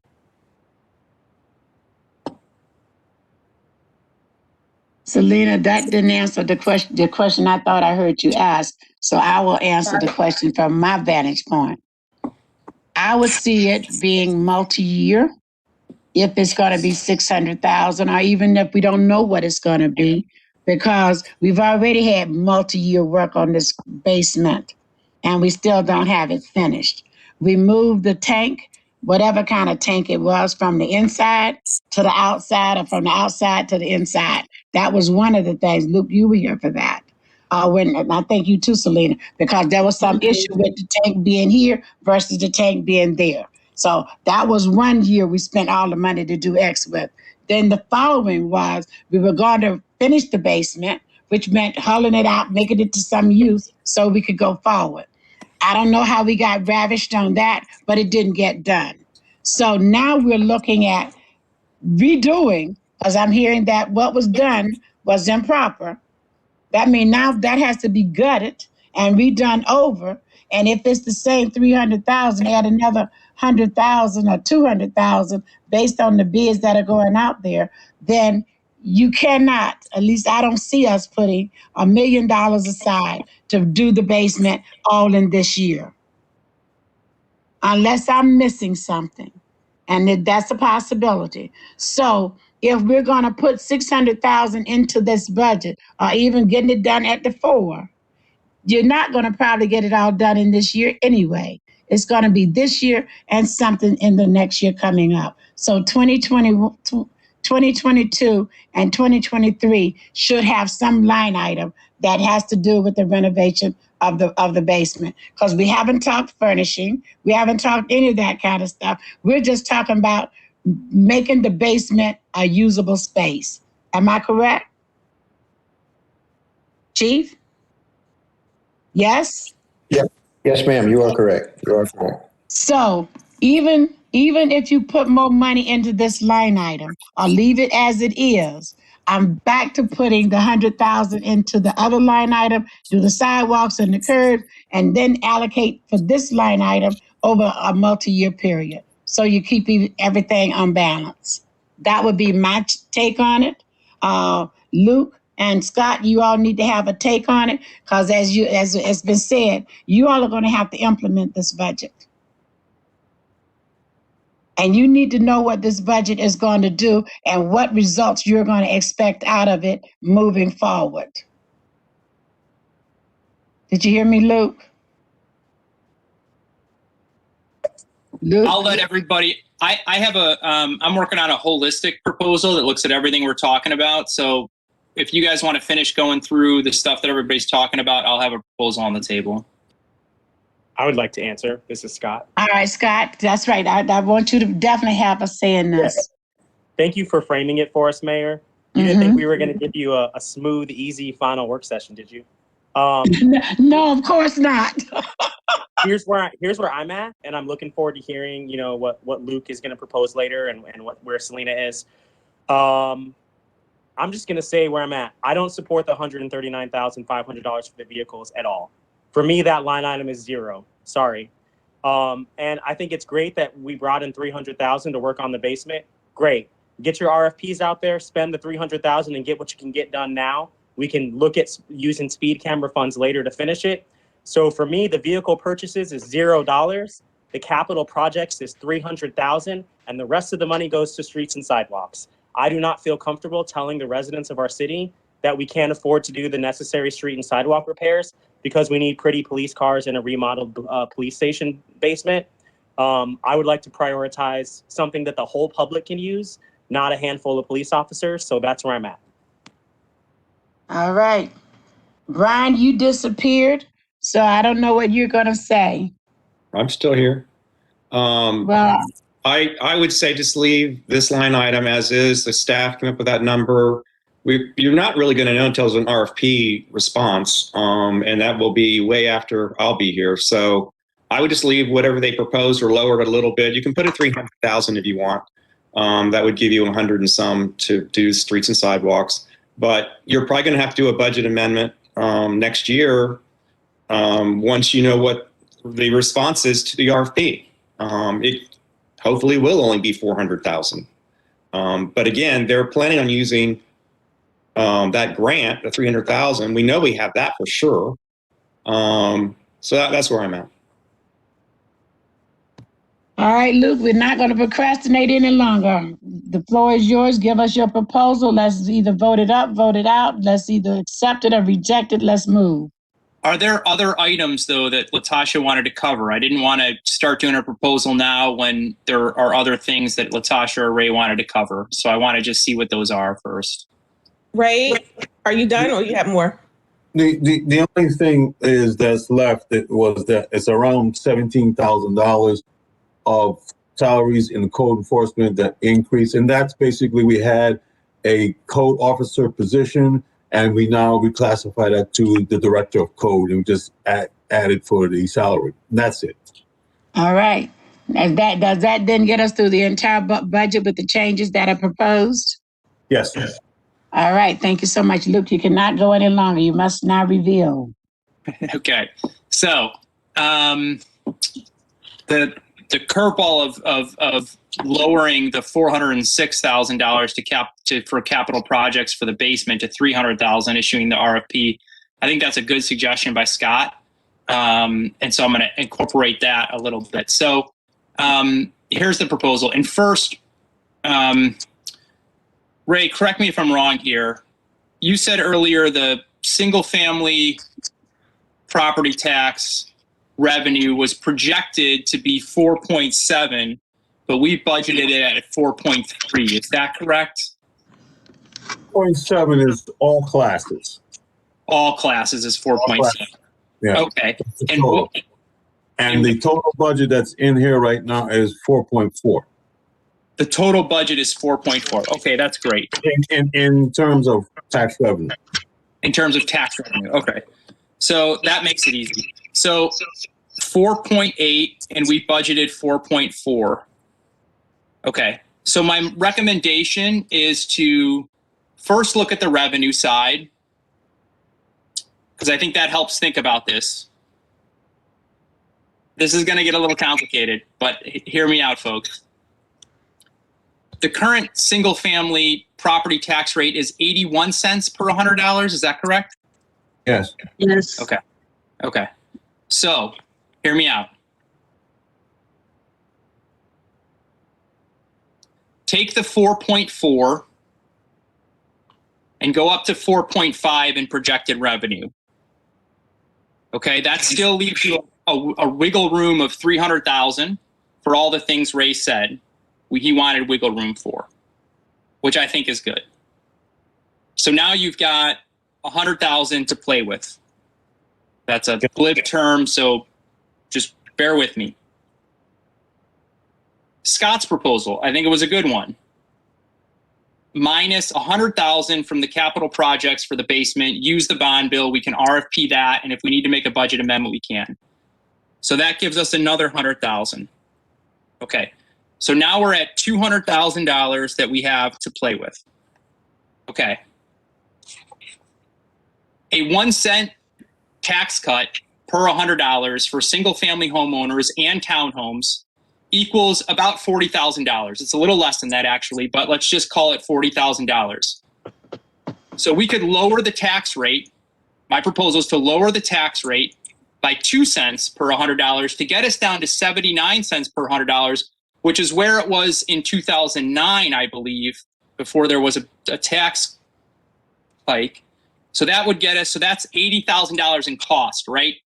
By cutting the rate by 2 cents, 40,000 each cents, that's $80,000 in cost. So now you only have left 120,000 to play with. Okay, keep following me. $120,000 left to play with. Okay.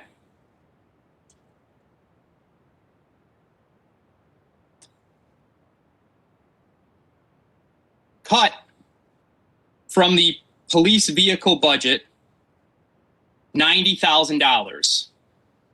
That would enable you to purchase one hybrid vehicle, which is what the green team recommended we do to start getting us there. But it cuts out a lot of that. It doesn't zero it out like Scott, I know your proposal, but it does cut a lot and does save $90,000. That gets us back up to $210,000 to play with. Then you got 200 grand for your sidewalks. You got your 7K for your rec committee, and you got 3,000 left over in the wash. You can do the 100,000 proposal later for the budget amendment for this year, and you're giving Public Works the 400 grand they need for sidewalks, and you're giving the residents of Mount Rainier a tax cut. That's my proposal. You have heard Scott's proposal. What's the pleasure of the body? Luke's proposal. Luke. I meant Luke's. Please forgive me. I don't want to give you credit, Scott, for Luke's proposal. I'm going to start with you, Brian. It sounds good. I, of course, am a little nervous about raising the revenue we're expecting, but it's not going to be a problem that I'll have to vote on for a budget amendment if it doesn't come in that way. You're all going to have to cut whatever you're going to have to cut. But it seems reasonable if the estimate was 4.7 and we're only at 4.4. That seems reasonable to me, and it does take care of all the other problems. So Luke's good work. I would definitely support one hybrid just to get us started. You make the world a brighter place for yourself and others. So parking enforcement could use it, or so, I don't know. Leave it up to y'all. Yeah, so I can support that as long as staff doesn't have any landmines in there that Luke hadn't thought of. All right, let me go to you, Scott.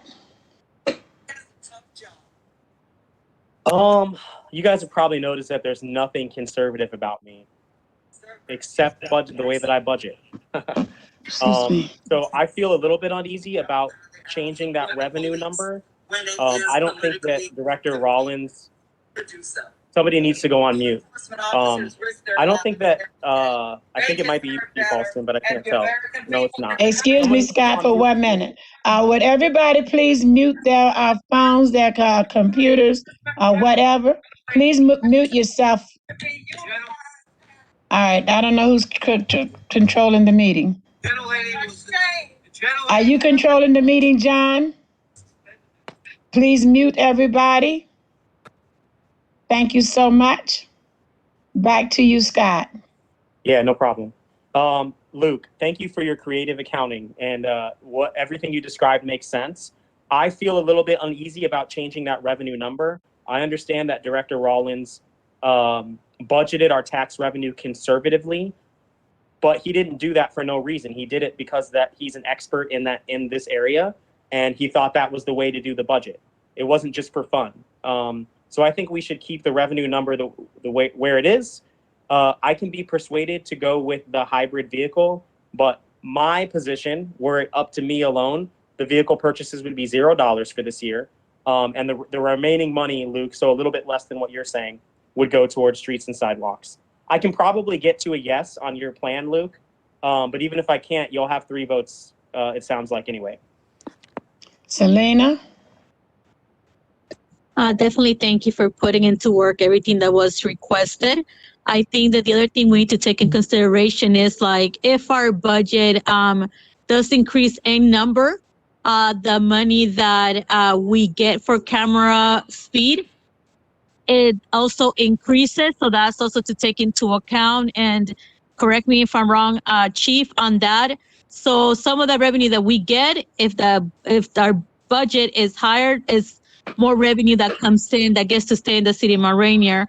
The other thing is like there's other legislation we're looking into. Actually, I was in a meeting today, and we might be able to put other cameras that some of the residents have suggested. Actually, I had to text Chief right now because we had a car going over God knows what miles per hour just on 37th Street and scare all the parents around. And it was bad. But either way, I would say that I'm comfortable with it. I would like for the finance director and Latasha to look at it. When I spoke to the finance director, he said he had left some wiggle room that he still felt comfortable. And so I definitely need to hear from him. But I think definitely this will put us in the track that we need to. And I'm hoping within the next, 5 to 8 weeks, we have an answer when it comes to it. My question to Chief will be, when it comes to the current 2 police vehicles that they're not going to get, is this something that they urgently need right now, or would it last for 1 more year? Because the last thing I need is for us to say we only need 1 vehicle and they need more than that. So I definitely do have the question for Chief. Yeah, Selena, thank you for that. And for that vehicle that you just texted me about, we definitely, we just had a police officer pull over that speeding white truck. So we did take care of that. So thank you for alerting us to that speeding vehicle so quickly. That just lets you know that incident alone, we need police vehicles. Our roving patrol throughout our community, that's what's going to help us to deter crime and criminal activity in this city. We're not riding around just looking pretty in our police vehicles. We actually have vehicles that we do a lot to keep them maintained, to keep them safe. Clearly, I have managed forces of vehicles for quite a few years, and I would rather have a fleet that's safe for our officers to patrol our community than to go without and wait until I have so many that are broken down and wondering how we're going to get them to the shop. And now it takes about 120 days to purchase a new vehicle once we order it. So I'd rather be ahead of the game and making sure that we have a constant patrol throughout a community. Once you've been in the shoes of actually seeing what a community needs and how to effectively patrol it, you won't be able to see what we really face every day. I mean, it sounds good to be against it, but clearly the reality is that we need police vehicles. I've researched the hybrid vehicles. I wish we could have the electric vehicles right now. But as we talked about before, the infrastructure to support electric vehicles at this time is not here. The size for the ones that we know Hinesville has is a hatchback, and I just can't. We can't transport prisoners in a hatchback. They just wouldn't fit in a hatchback vehicle. So Hinesville does not, as the Green Team said, they don't use that vehicle for regular patrol. That's just where their IT guy uses that to go from home to work. But I'm open for any other decisions. We need all 3 vehicles. Willing to make one a hybrid and the other 2 gas. And then next year we'll review looking at more hybrid vehicles. And then also we're looking to have even more speed camera revenue coming in. As Selena mentioned, House Bill 619 passed. Prince George's County Council is meeting today. We'll be able to now put speed cameras in what we consider to be neighborhood safe zones. So we have quite a few options that we'll be able to utilize for public safety. Also, one of the things I'm looking at is purchasing more less lethal weapons for our police officers. So we had to look at the bigger picture of this, but it starts with effective patrol using police vehicles for our community. And that's all I have to say on that. Did I give each of the councilors opportunity to speak? I believe Yes, I but did. You did. I'm going to speak before you do, Scott. I just want to make sure everybody at least had an opportunity to speak one time around. I'm going to simply say, as a parting gift, a conversation, police vehicles in this city are important. But we also must remember we're not talking 2 square miles, 5 square miles. We're talking a very small distance. around this city, no matter how many times you circle it. When we started working on cars, or fleets, as I've been told to call them, over the few years back, our cars were 5, 10, 12 years old, 200,000 miles, 300,000 miles, etc. I don't believe anyone is saying, let's go back to those days. I've also said over the last few weeks and Sundays, we need to start thinking about moving away from the gas and fossil fuels. Thank God for the Green Team proposal, but it was nothing new. It's something we've been working on for years. There are municipalities throughout this country that have all electric fleets, and they work, and they've reduced their footprint. And I think somewhere, and I don't know where the resolution is, I don't know what year to tell you to start looking, but there's a resolution on our books, which we haven't done a good job of keeping up. We were to change cars or add out the fleet 2 cars every year, so we'd never be back in the position of having so old of car, so many miles, that it just costs more to repair it than it was to just buy a new one. I think as this council moves forward and start thinking about fleets and keeping them up to date or graded, that you need to find that resolution to see that we are in compliance with our own laws and regulations. To not buy any cars in a year is not good business practice that I've seen over the last since 1987. So I know we need to rethink that or look at it. Should you completely remove the purchase of any vehicles this year? That's a choice you all get to make. I don't think I'm going to support not having, and it doesn't even have to be an electric or a hybrid, but you need to keep your fleet up to date. And trading out 1 or 2 cars a year is imperative almost, just so that your cars stay in good condition. The last piece I'm going to add to that is a number of your cars get excess miles on them simply because they are take-home vehicles. And the number of miles put on them going and coming ages the car considerably. And so to go a year without purchasing cars, you're not doing yourself a service. You're doing the city a disservice. So I think you need to rethink that. If the hang-up is on whether you buy electric cars, hybrid cars, as opposed to no cars, you should buy some cars, even if it's only 2. That's just good municipal sense in terms of keeping your fleet up to date and usable. So having said that, I am opposed to zeroing out that line item for new purchase of vehicles completely. You need to buy a car or 2 cars. Chief did mention, and take it to heart, buying a car today or tomorrow, you don't have that car in service for at least the next 6 months, because it takes almost 120 to 130 days to get the car, get it, what all that stuff is they put on it, and get it on the street. So you're talking easily 130 days before you have a car in place. What if another one breaks down? And we've had a number of vehicles taken out of place, out of office, out of service because of accidents. I'm talking about having a car wreck or whatever we've had the last year. I think you need to rethink zeroing that line item. That's my 2 cents. I hope it's valuable enough to consider. So what do you want to do with that line item with the 3 cars? May I respond? Proposal was. Please respond. And if everything I say is going to require a response, I'm going to be quiet. Go ahead, Scott. Well, let's be clear about, I've been accused of grandstanding in the past, so I try to be brief when I talk in these meetings, but maybe I'll stop doing that. I'm not suggesting we never buy any police cars ever again.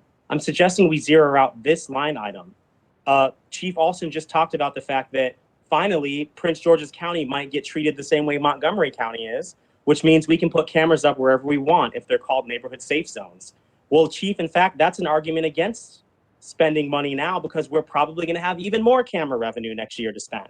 We're going to bring in $500,000 in speed camera revenue during this fiscal year. That's plenty of money to buy vehicles. What I'm trying to do is get the budget that's in front of us balanced and to take care of something that we all say is a priority, which is our streets and sidewalks.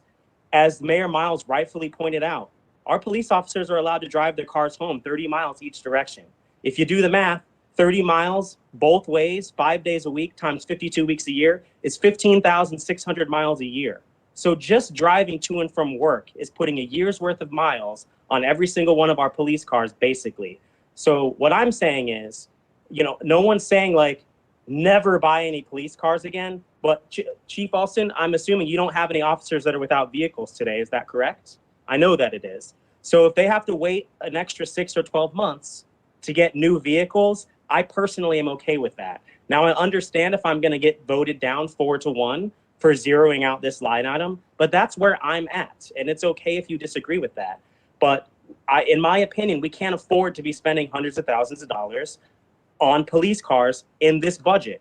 When our camera revenue starts rolling in, as the rest of the year unfolds, we'll have some money to spend on those cars. That's what that money is supposed to be for, public health and safety. So I'm at 0. It's okay if you guys aren't, but that's where I'm at. Thank you so very much.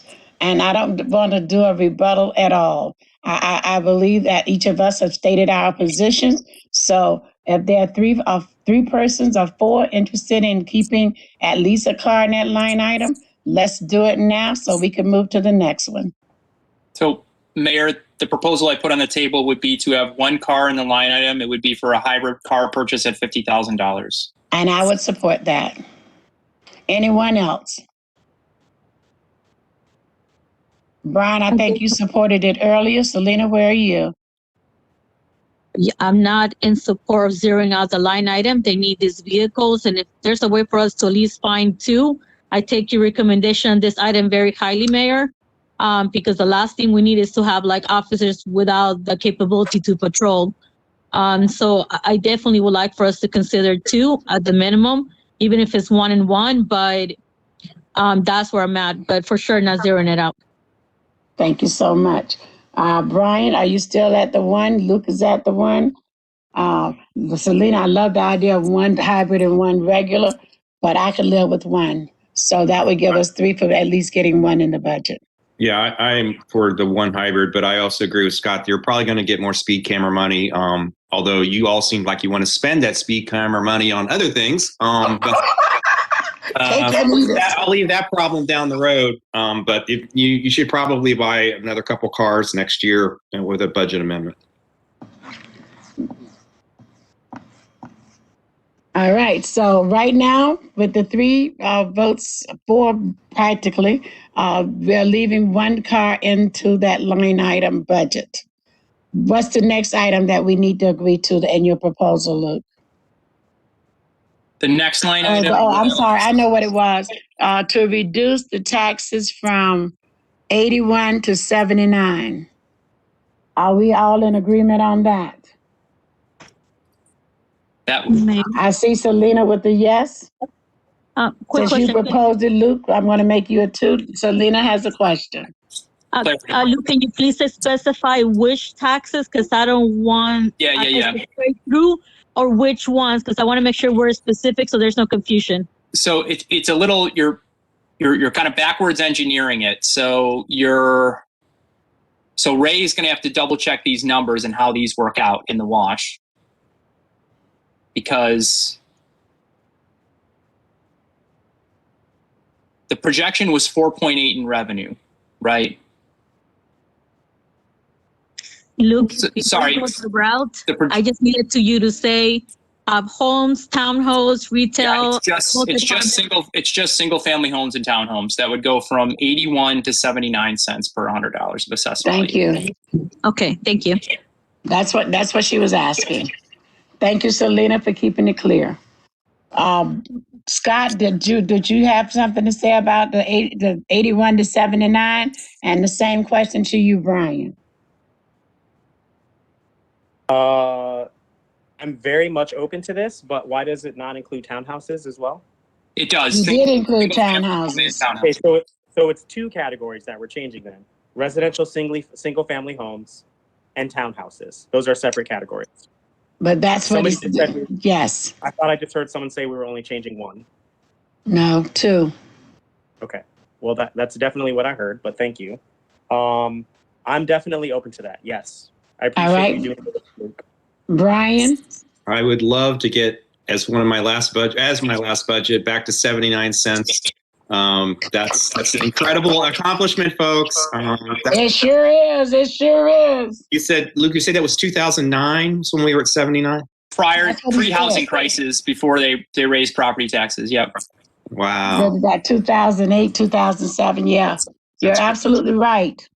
When Selena and I came on board, it was at 83. You had just cut it by 3 cents, and then we've been cutting it ever since then.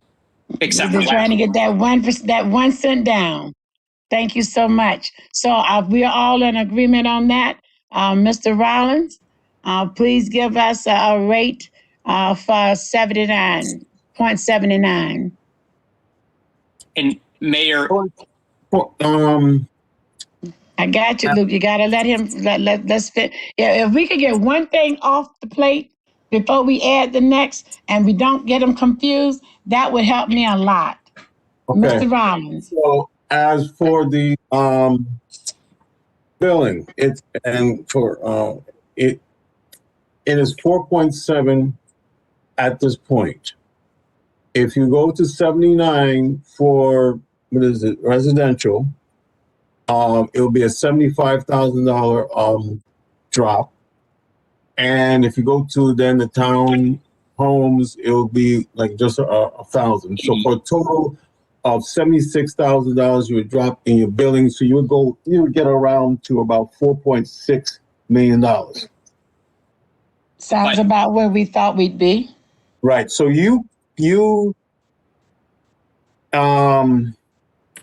that's where you could be. Because there's proposal, you could up it $100,000, which would make it the budget would be $4,590,000. Okay. And just for you guys to know, at the end of March, you're at $4,480,000 with 3 months left already. So I would say with going into next year with the assessment going up, I don't see why you can't hit $4.5 million. Okay. So the answer is yes. Give us the numbers. Make it happen. I think we're in agreement to reducing single-family homes and townhomes to 0.79. Single-family home and townhomes. Yes. Yes. Okay. Yes. Okay. And everything stays the same. Okay. And yes. All right. Luke, what was the third item? We've taken 2 off the table. okay. The next one was putting 200 more thousand into the streets and sidewalks to get it to 300,000. I have no problem with that. Let me start with Brian, go to Scott, then Selena. I already said I support Luke's plan as long as But I want it on the record so we can keep it moving and we don't have to come back. unless Latasha or Mr. Rollins or somebody, Mr. Kamali's on the call, they have something that we haven't thought of. I'm okay with it. All right, Scott. I need to ask a question before I can answer. Please do. Luke, does your proposal include changing the capital outlay for the police department from 400,000 down, or are you keeping that the same? I can't remember. Down to 300,000. That was your proposal. Yep. Then yes, I support it. And then Mayor, when we're done, I just wanted to correct something that was said about the tax rates before we move on. All right, you have the floor. I wasn't sure if you had gone to everyone yet. Everything that Luke said was correct about the history of that, it getting cut from 86 to 83, and then we lowered it from 83 to 81. But that doesn't include apartments. And so as the only renter on this council, I just want to point out that the apartments are still at 86. And so it's wonderful that we're cutting taxes. We all want to do that, but there's not anything that we've done that provides any relief for renters. And we really, really, really need rent control in Mount Rainier. And I just wanted to state that publicly again, that I've been here for 2 years and we haven't made any progress on that, though we've heard talk about it. So it'd be nice if we could get some relief to renters as well, because we're also really struggling. All right, thank you. Our next item on the agenda for the proposal, Luke. Oh, Selena, I'm sorry. I didn't get you. I stated how I wanted it to go, and then I didn't do it. Thank you. You have the floor. No, and I'm doing it for the record, like you stated, because definitely that was my proposal to up the line item. Yes. I would definitely say that we tried lowering the apartment tax, and we realized that the money was not being passed down to the renters. That's originally why we decided to split the categories into 5, because we realized that the rent continued going up on them, and there was no relief for them whatsoever. And if we're trying to do a relief, I would look forward to like maybe doing a credit that's specific for the renters rather than, reducing the taxes for the multi-apartment, because it definitely did not work for us when we did it. So yes, 100% in support of cutting the taxes to 0.79 for the 2 items that we mentioned. All right. Luke, do you need another bite at this apple since it was your proposal? For the next thing that we have to change? No. Are you okay with the 0.79? Since it's your proposal, the assumption is yes, you are. Oh, yes. I just need to hear you say that for the record. All right. Now let's go to item number 4. It is reducing the capital outlay. It's Scott's proposal, reducing the capital outlay for the basement from 400 and whatever it was down to 300,000. Okay. Which matches the bond bill revenue we'll generate for that construction. Well, Lena, you have the floor. Then I go to Scott, then to Brian. Yes. Excuse me. All right. Brian? Chief, do we have to match that 300,000 or is that just 300,000 free and clear? That's free and clear. There's no match. Wow. Thank you. Yeah, so I'm a yes. All right. Scott? Yes. All right. I'm a yes. Let's keep it moving. What's the next item? Number 5. It is increasing the recreation committee budget by $7,500. All right. And that was explained and talked about. Beat to death. Let me go with Scott.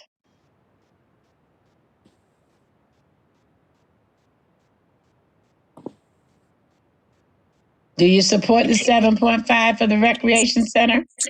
Scott? I support the 7.5. I don't support it being added to that line item. And you were very clear about that. I'll get to that part of the question next. May I go to you, Selena? Yes.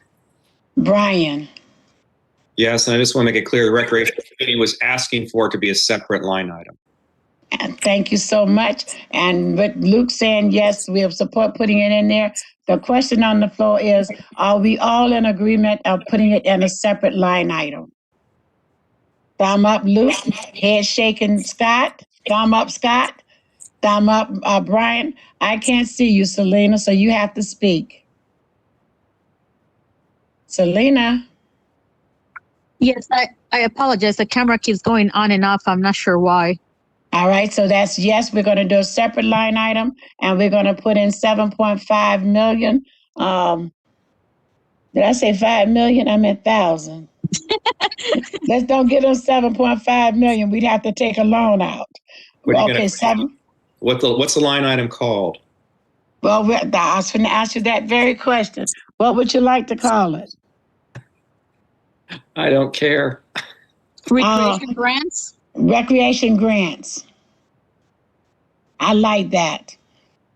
However, the Brian Nedler jump rope project. I like hula hoops better. There you go. We can split it into 2. And Belinda Miles hula hoop. Yes.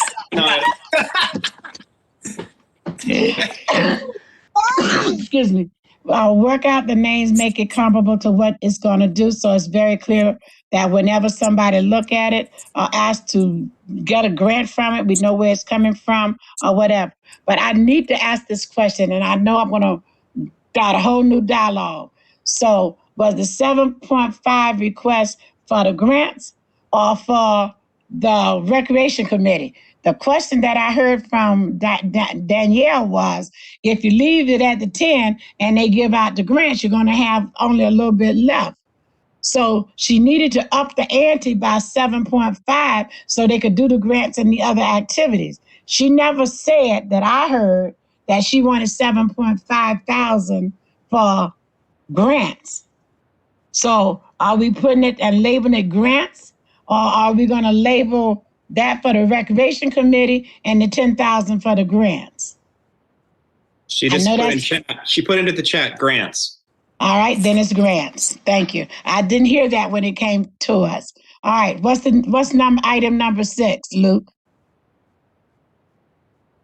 So we already did proposal. Yeah, we already did the hybrid car. We already did the sidewalks increasing.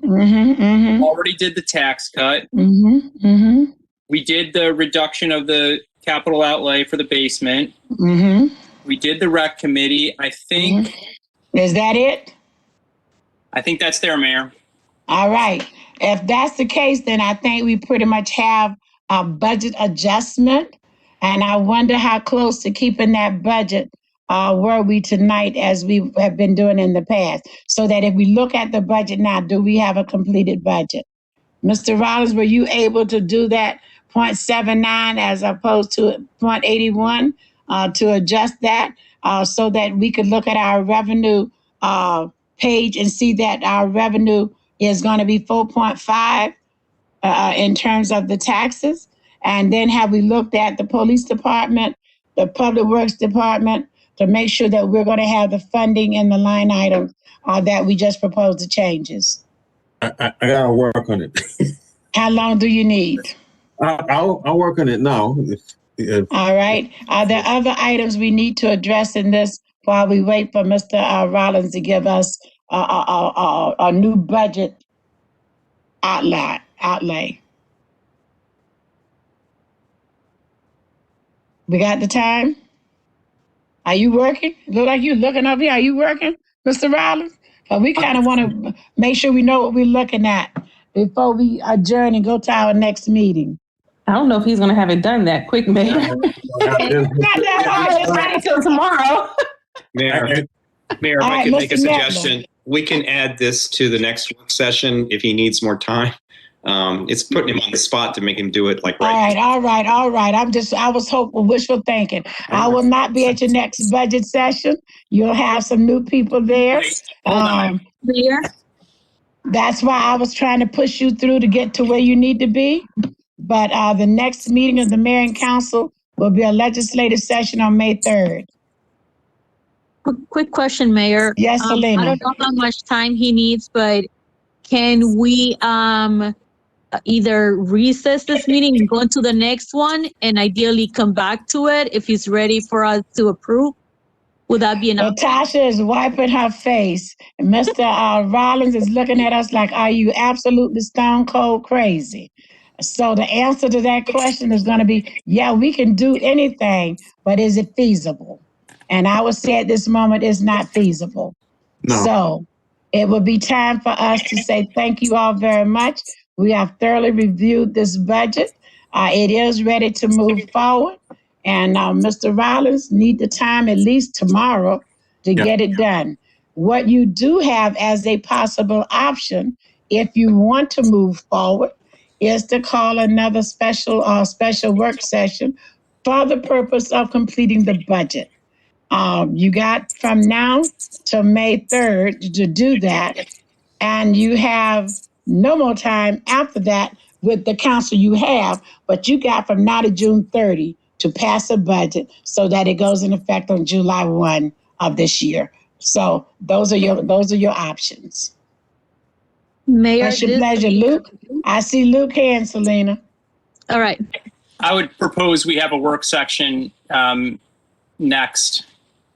Well, actually, it'd be nice to get this done before Latasha leaves. So if we could do this Thursday night, the 22nd, I think that would be good. And that would give us time to get notice out and get that work session done this Thursday night at 7:00 or even at 6:00 if people need to do it. I cannot do 1, 2, 3. I cannot do the 22nd. I have a meeting at 7. Then maybe the 23rd, the Friday. I could do the 23rd. But Latasha says she can't do the 23rd. Okay. Scott is saying he can't do the 23rd. So here is the other option. You have a fourth Tuesday, which is the 27th. Is that a doable? It's doable for me. Good for me. Selena? That is doable. I would request if they could send us the information prior so that we Can you just give me a yes for the 27th? All of us gonna want the information. Yes, that's So right. we all can do the 27th. So the next work session of the Mayor and Council will be held at 7 o'clock on the 23rd of April. We at that time should have received the document updates and changes from Mr. Rollins prior to the meeting, not an hour before the meeting, but at least by close of business on Friday, the 23rd. Would that work? Yeah. Latasha? Yes, All ma'am. right. So that we have the weekend to review it and we have the 27th meeting to go final. Is that comfortable? Council? Yes. Luke, yes. Brian, yes. Selena, yes. Thank you so very much. That takes care of that. Mr. Rollins, yes. Just one question. If I can get the synopsis that Luke had done again before, just to be on the same page, like you did last time. Yeah. May I suggest Luke is very good at that, and he'll be happy to provide. Okay. Thank you, Mayor. Will do. All right, thank you. May I get a motion to adjourn from the work session to go into the legislative session? So moved. Second. May I get a second? It's been properly moved and seconded. All those in favor, let it be known by aye. Aye. Aye. Opposed? Hearing none, we are now in the legislative session for the purpose of No, it's not. approving.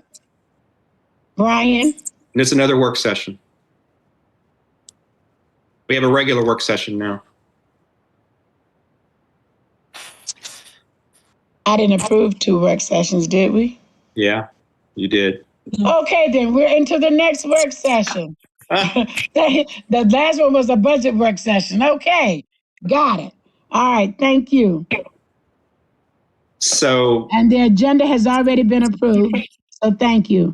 The first item then on the work session now will be variance presentation for 3405 Newton Street.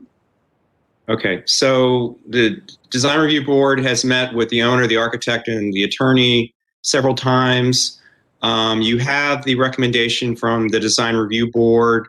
They worked very hard, came to a compromise, got the roof ridge line down a little bit so it doesn't overshadow the adjoining houses. You can read the letter yourself. Basically, the bottom line is they are suggesting that we support the variances with the design that would be attached. I think, John, is that design there now? Can you roll it up, please?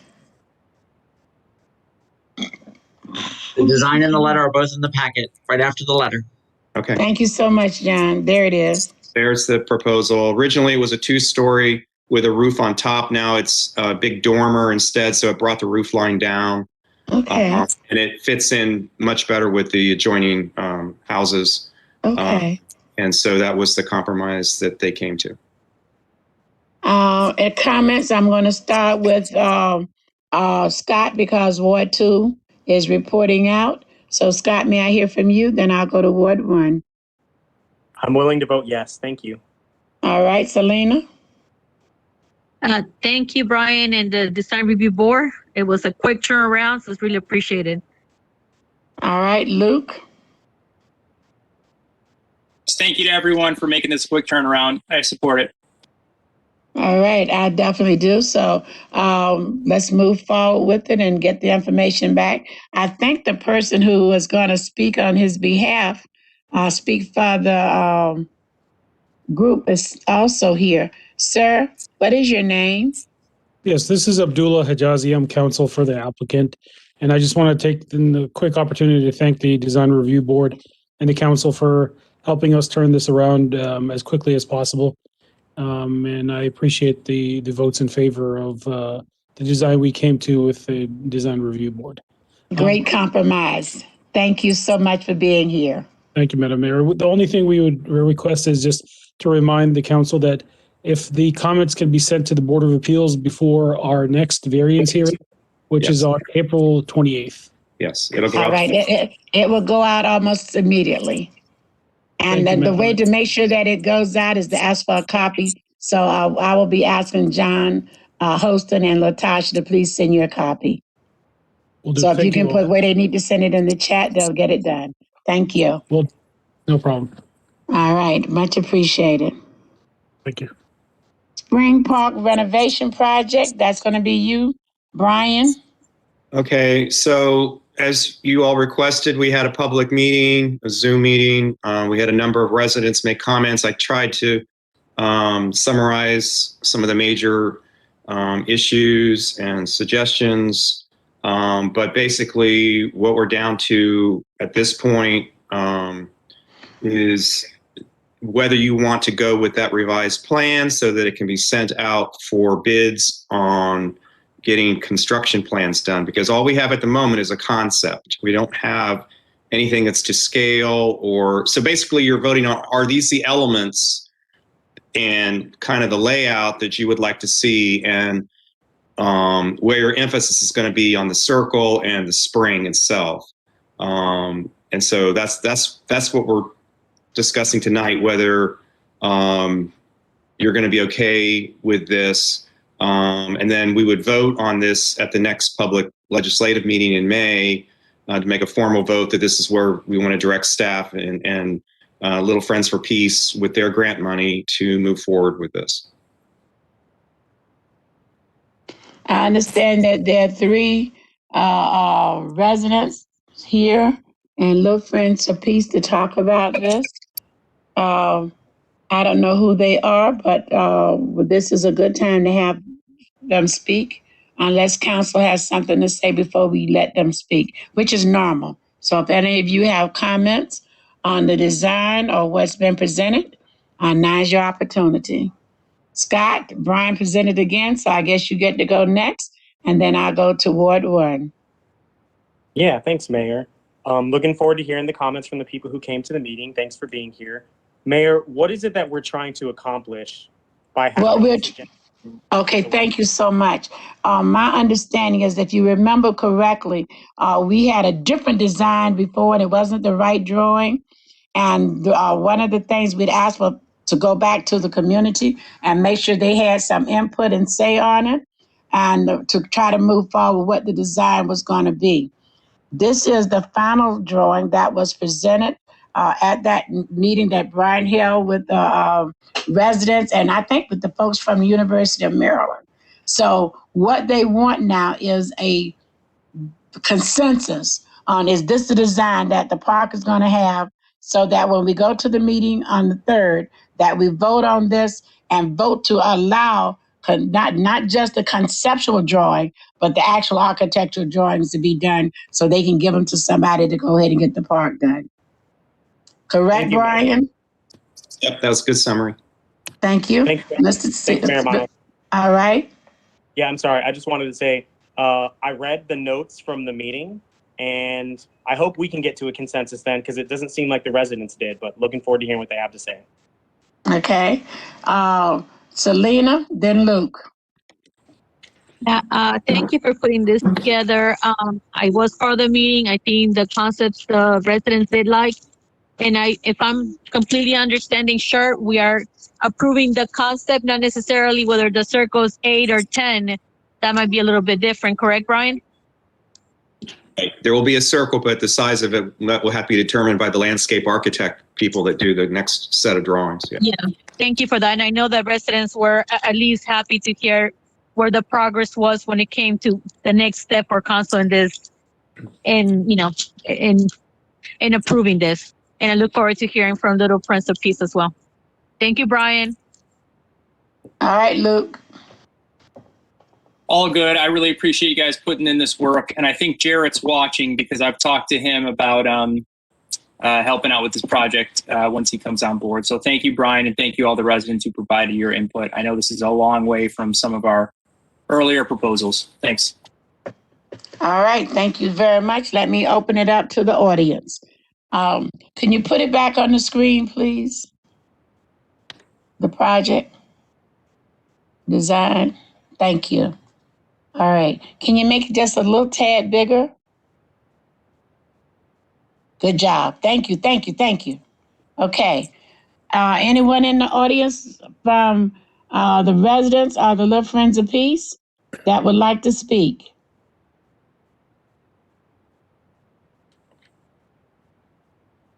All right. I don't see any names popping up in the chat. Okay. Well, Shivali. Mark Broussard would like to say a few words too. Okay, Mark, please. I'm pretty dismayed with the process of this project. It seemed to start out with trying to have community input, which there was, and then it skipped to the plan that's on the board right here without any further community input, which the community did not support a plan that looks like this. The plan that we discussed and saw and started and wanted further developed was much more rich. It had more things going on and it was laid out with more careful consideration. I think that for the council to vote on this particular plan at this point skips important steps in a design process. And I think the people that have helped develop these plans, the architecture people, would agree with that. I've spoken to some of them through emails and they're not happy with this either. I hate to say it, but I think we should go back to the drawing board, maybe have another community meeting. I hate to do something that is less than what we're capable of putting out. We have a good opportunity to make a really nice little pocket park here. And if money is the problem, we discussed at the last Zoom meeting the possibility of doing a GoFundMe or trying to raise more funds. We don't even know what this project would cost. So it seems like to cut back so severely without knowing any numbers seems to me, taking the cart before the horse. So I'm saying, the council should not go ahead with this. I think that we should get a meeting of the minds. If I could go back just a little, and I'm sorry I'm being so wordy here. I don't mean to be taking up so much time. Well, you're gonna have to go really, really fast because your 3 minutes are running down fast too, Mark. I'm sure. All right, so get started. I didn't realize we only had 3 minutes. You get 3 minutes. You've been to these before years ago. So long ago, I've forgotten what they were like. All right. Again, I'm so glad that the council sees this as an important project, but let's not blow it. Let's take our time, do the steps properly. At the meeting that was held at the police station, I think over a year ago, there was a consensus of one of the 3 plans that had been presented. And I had thought that what was going to happen is that would be further developed, a little more detail, perspective drawings and so forth. But instead, at the last Zoom meeting, we were presented with this, which it just doesn't fit. It's not a logical progression. So to summarize what I'm trying to say is, let's go a little slower. Let's go back, meet with the architectural people, with the community that's interested in this project, and do something better than what we're looking at here. Thank you so much. And thank you for your I appreciate you being at this meeting with us.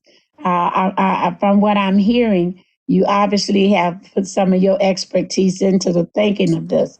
So I appreciate you being here. Anyone else? Shivali here. Shivali, you have the floor. Thank you so much, Madam Mayor. I share some of Mark's sentiments that this. I understand that this current plan was to reduce costs and to simplify it. I think there's ways to. I think there's ways to meld the plan that when we were at the police station that the community members that were at that meeting had gravitated towards. And then also I showed it to some members of the green team at the few days later, and they shared similar feeling of the first plan of the three that the University of Maryland folks had shown, which, this current plan is closest to that first plan, but as Mark said, it's considerably pared down.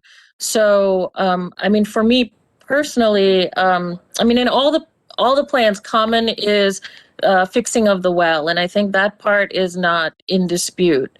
The part that we're talking about is sort of, the paths, some of the little interest areas, and then having the circle area instead of originally the thought was to have a low concrete wall surrounding a 2-foot wall surrounding the circle that would then taper to the floor to an entrance point, so that border around the circle is what people would sit on. And now the current plan has wooden park benches, right, which not only take away something aesthetically, but also take away opportunities to do something artistically with that concrete wall in the future. In my sort of fantasy, after we were done fixing the well, building a rain garden, and creating that circle area, that we would find funding to commission an artist to complete the labyrinth, and that concrete wall would get incorporated into it, whether that meant that it was tiled over or whatever medium the council wants for that space. So Okay. I think for me, I'm kind of on that vibe with Mark. I don't think we need to go to the drawing board per se. I think we just need to meld elements of the plan that the community really liked in the March meeting of 2020 at the police station with the simplicity here. And one last question I have Gotta go really, really fast because your time is up. Is that I'd like to see what the cost differential is between having that concrete wall around the circle versus park benches and then a removal of soil, because that wall was meant to be a retaining wall for the soil. So if we're just doing regular park benches, then a lot of soil is going to have to be moved. So there's going to be a cost to that too. Thank you so much. Appreciate it. Anyone else? To speak about the drawing, the park. Good friends of peace on the line. Okay, hearing none. Council, I think I'm going to start with Scott because Scott said he wanted to hear from the public before he could respond. And then we'll go back to Brian, then to Scott, to Selena, then to Luke. And Luke, I'm going to turn the seat over to you while I get up and turn the light on. Yes, Mayor. Thank you so much. Scott, the floor is yours. Thanks, Luke, and Mayor Miles. Yeah, I am really appreciative of both Mark and Shivali's comments, because my perception of this was a little bit off in terms of how much community input there has been. I think part of why my perception on that is skewed is because I think in the 2 years that I've been a council member, this has probably been on our agenda 6 times or more. So I thought that this had been rolling along quite well and that there was community input. So that gives me a lot of pause, and it makes me very reluctant to vote yes on what is in front of us. So I don't think I'm there. but I would love to hear what everyone else has to say. Thank you, Scott. Brian? So just to bring this full circle, there were 2 community meetings.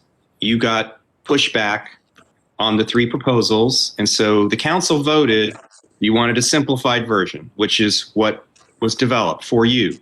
This is only a concept plan.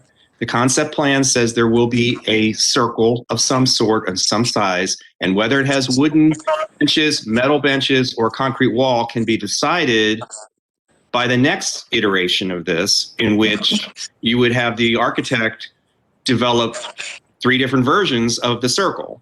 And then you would go back to the community and say, the community was concerned about the movement of soil. They were also concerned about the size of the amount of pathways. So we responded to that by asking for this simplified version. The spring doesn't seem to be a major problem, except for at some point you all are going to have to decide whether you're going to take that granite monument down at Memorial Park and use that granite to restore the spring, because that's what's proposed here. Again, this is a concept plan. Do you want these 3 or 4 elements in the plan, and then you go to the next stage with maybe alternatives for wood, metal, or concrete, and that's when you would get your cost estimates for it. Then you go back to the community and have yet another meeting, but I won't be the one doing that meeting. So that's why we're here. It wasn't intended to sort of short circuit any kind of public input. We were just trying to get to a concept so that we could move to the next step. And I appreciate all the comments that everybody has made. But you are never, quite frankly, you are never going to get to consensus on a project like this. And I can say that from many years of experience.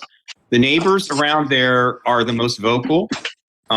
We have some that like it and some that hate it. So it's basically the simplified plan that you wanted to be put in front of you. I have no particular pony in this race. I was just trying to facilitate moving forward to the next step.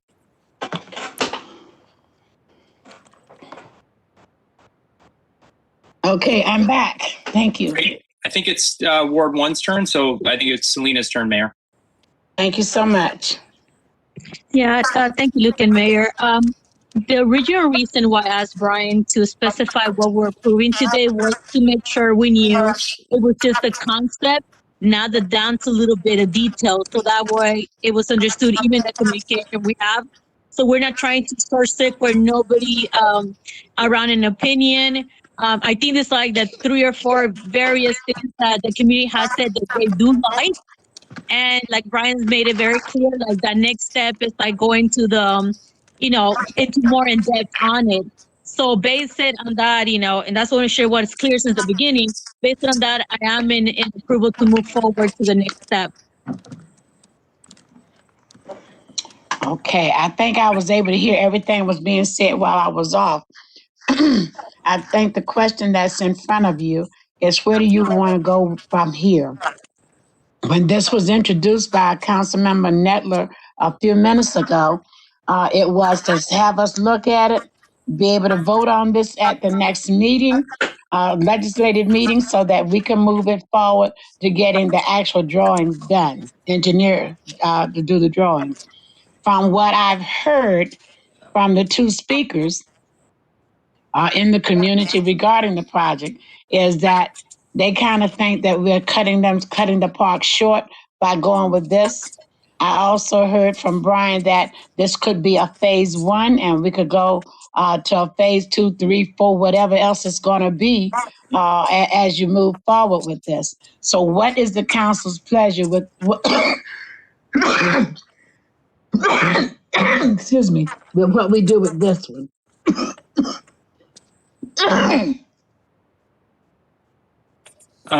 Mayor, I'll just jump in to finish the Ward 1 conversation and maybe get us to a next point. There have been lots of conversations here and lots of dialogue. And like Brian said, there's a lot of back and forth. And I think this proposal here that Brian's laid out, I don't want to put words in his mouth, but it's almost like a compromise proposal that tries to meet as many interests as it can, while still retaining some discretion for the next step in the process to, with respect to that circle there. And so I think that's the idea. Also, the amount of grant money we got for this project was only $40,000.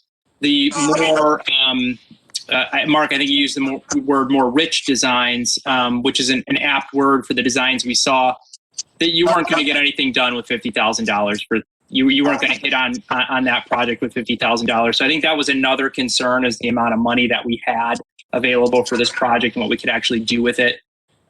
So, I'm supportive of moving forward for now, understanding there will be more community discussions with the circle, and that might be the opportunity for us to do more with this project. So I would propose we move forward to the next steps of this process, because timing is an element here. We do have to get reimbursement for the grant, and there are timeframes associated with that. So, the last thing I want to happen is us to miss out on grant money. And so I think time's of the essence. So I propose that we move forward with this project. Thank you. Selena? I just spoke, Mayor. No, it's your time to comment if you choose to. I don't know what you just said, but I said I spoke right before Luke. Thank you. okay, thank you so much. Scott, did you have an opportunity?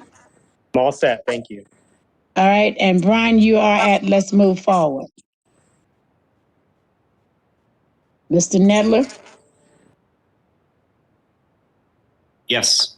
All right. Then in that case, it's consensus to move this to the legislative meeting. Let me just kind of make a comment here as we do this and move it forward. I would recommend it go in as a phase one of the renovation of Spring Park. In terms of where the funding is, Mark, I love the idea of Go Fund You, but believe it or not, the state of Maryland, am I getting feedback? I think I am.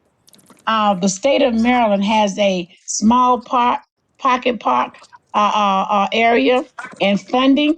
And if I believe if we presented this as well as a future program for asking them to fund our pocket park, I'm certain we can get the additional funding that you would need to do that with.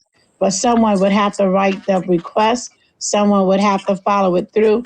And I will look to see if I still have the name of the person who is very interested in helping us get our pocket parks fixed here in Mount Rainier. So let's look at moving forward, but let's not look at this as the final and only thing we're going to do at the park, on this project. Does that work for the two of you, Shivali? Mark?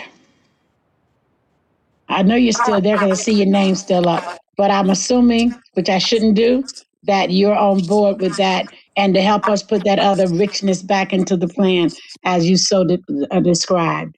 Thank you so much. Thank you for being there. Anyone else? Thanks for having us. You're so welcome. All right, let's go to the next item on the agenda, please.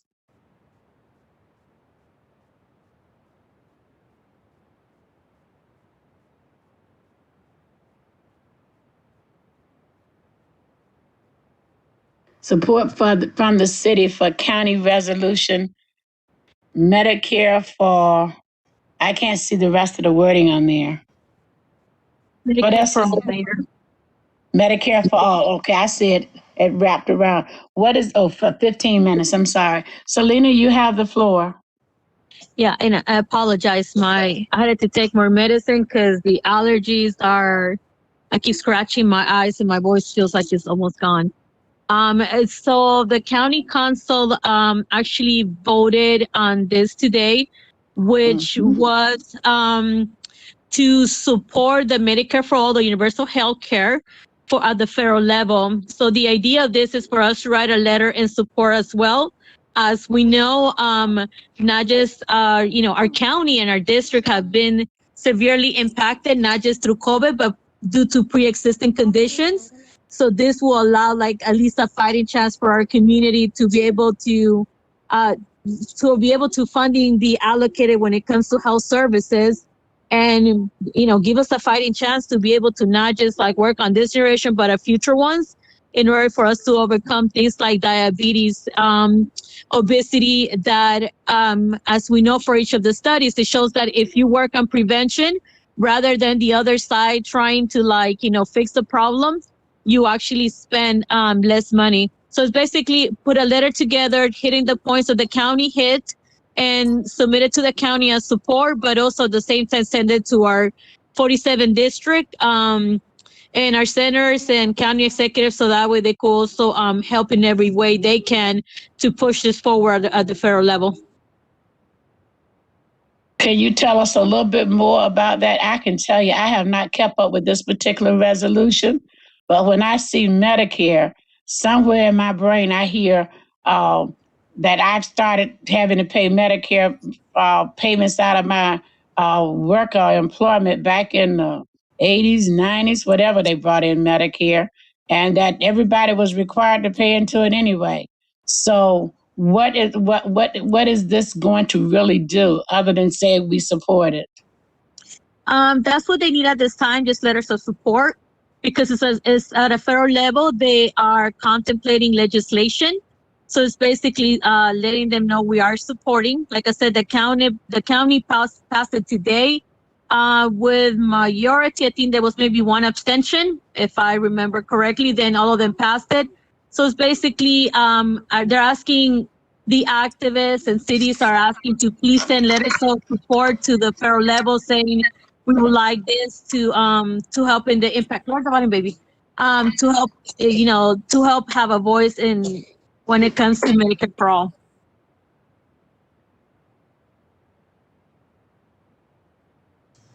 Okay, I still don't know what Medicare for all means. I'm sorry, I just haven't kept up with that piece of legislation. I could read it for you. It's just my eyes are really. Oh, no, I don't want you to read it. I've already typed it into Google. I'll read it for myself, but I don't know enough to say, yes, I support it, and no, I don't. I think is what I'm saying. And you didn't give me enough data in terms of what Medicare for all means. If you had asked me, I would say right now Medicare is a requirement mandated by the federal government. You don't even get a say on whether they take your money out or not. You have to pay into it. And then you get to take it when you get 65 and older. So I don't know what Medicare for all is going to do right now in the legislation we're asking the federal government to propose or to implement. And if somebody else know, please tell me, because I'd like to know. Luke, if you know more, Scott or Brian, please tell me. Right now I can't support it based on I don't know enough of what I'm talking about. I could read you what the final whereas for the conclusion is. I have it here in front of me. And I apologize, I didn't realize it was going to get this bad, I guess, for me and Isabella. But let me see, where can I get it from? It's a federal bill that guarantees comprehensive health care for all U.S. residents and calls upon our congressional delegation to work towards its immediate enactment. And it says it also supports the Maryland Commission Universal Health Care Act, calls upon our state legislation to pass this bill in 2021. And the whereas, it just described how severely our county has been hit, not just with COVID, but with pre-existing condition. The primary purpose of universal healthcare should be to deliver a quality healthcare for all human beings for their entirety of a lifetime without regards of social or economic status. Improvements brought out by the Affordable Care Act, 7 million Americans are uninsured and underinsured, including at least 130,000 Prince George's County residents. The county has the highest rate of uninsured and underinsured residents of Maryland, with at least 25% of its population of public assistance who have inadequate or difficult to access health care.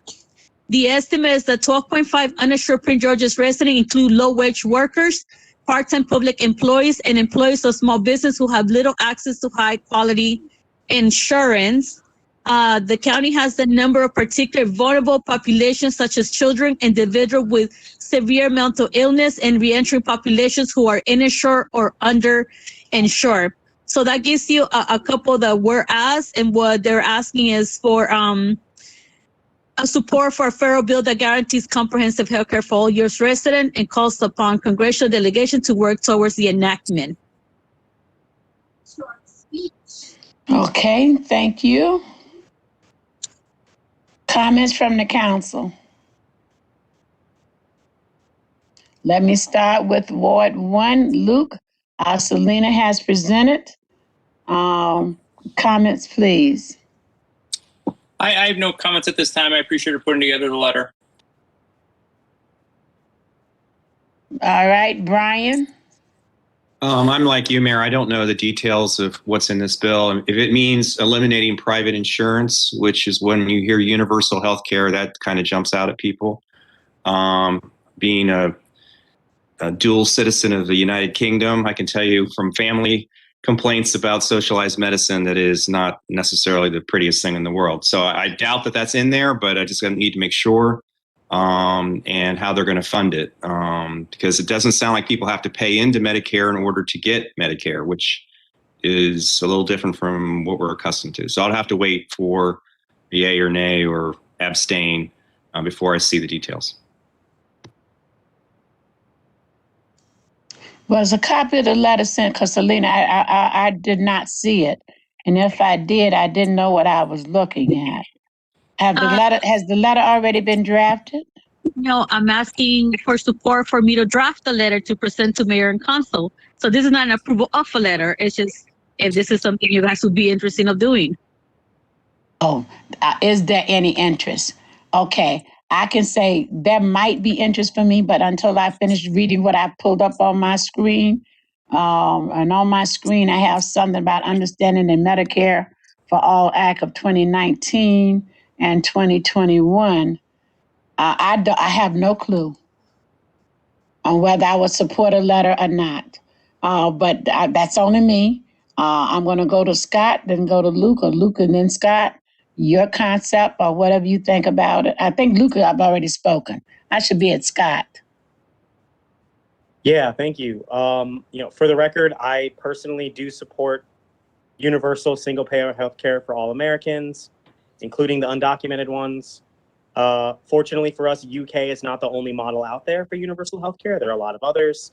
Look at Canada, Singapore. There are lots of really good ones. I don't know that this is a particularly good use of our time, and I need to see the letter before I know if I can vote on it or not. I think it's great that the county passed a resolution, but unless we can get to 60 votes in the Senate, none of this matters. And unless we can get, Senator Manchin and Senator Sinema to get rid of the filibuster, then none of this matters. So I support this in theory, but I don't know that it makes sense for us to spend any time on it. I'm definitely open to reading the letter, though, when we have it in our hands. It would have been great to have it in the packet so that we would know what we were talking about. Okay, but I think what she just said is it's a concept that's out there that she want to know if the mayor and council would write such a letter or would approve such a letter if written. She doesn't want to waste her time kind of write it or draft it if it's not going to even get heard. And so for right now, Selena, from Luke, I'm not certain exactly where. I hear where you are. I know where Brian is. I would suggest, Selena, and this is me, because I think it'll have to come back to another discussion of council before it could get voted on anyway. I would draft the letter. I'd send all of us a copy and ask us to look at it, give you some input if they support it or don't support it. At this moment, I can't do either one because I don't even know what I'm talking about. Thank you, Mayor. That's all I wanted to, because I didn't want to put time and effort if there was like not even an inclination of support. Thank you for that. And I think that's what you were saying. So I'm there. I'd be happy to look at it, but I also will guarantee you that following our meeting, I'll finish reading about it so that when you send it, I'll know what you're talking about. Thank you. All right, thank you. The next item then on the list is timing and process for Ethics Commission appointments. Councilmember Cecil Scott Cecil. I did it once in the last 6 months. I've gotten better. Thank you. It's all good. I honestly, I probably get Cecil Scott more than Scott Cecil, especially if the person doesn't know me. Okay, so this is why I asked to put this on here, and I don't think we'll need to spend much time on it. You'll see in the packet that John did include a list of who is currently serving on the Ethics Commission. It's been brought to my, so here's what spurred this for me. Someone who is on the Ethics Commission did let me know that they were planning on stepping down. They just we were having a conversation about something else, and they said in passing, by the way, I'm not going to continue with my term. When I asked the city clerk about this, he informed me that 2 other members have told him they are not going to continue with their terms. So at least 3 of our members planning to step away from the Ethics Commission. You'll see in the packet that Ethics Commission appointments are for 2 years, which the other reason that this raised for me is I've been on the city council for almost 2 years, and I've never appointed anyone to this commission. So unless they were appointed April 20th of 2019, their terms are expired anyway. However, when you look at the city charter as is listed on the website, section 1D-4, administration of the Ethics Commission, it says that the commission consists of a minimum of 3 and no more than 5 members. So we're going to need to appoint in the near future at least 1 more person to the Ethics Commission.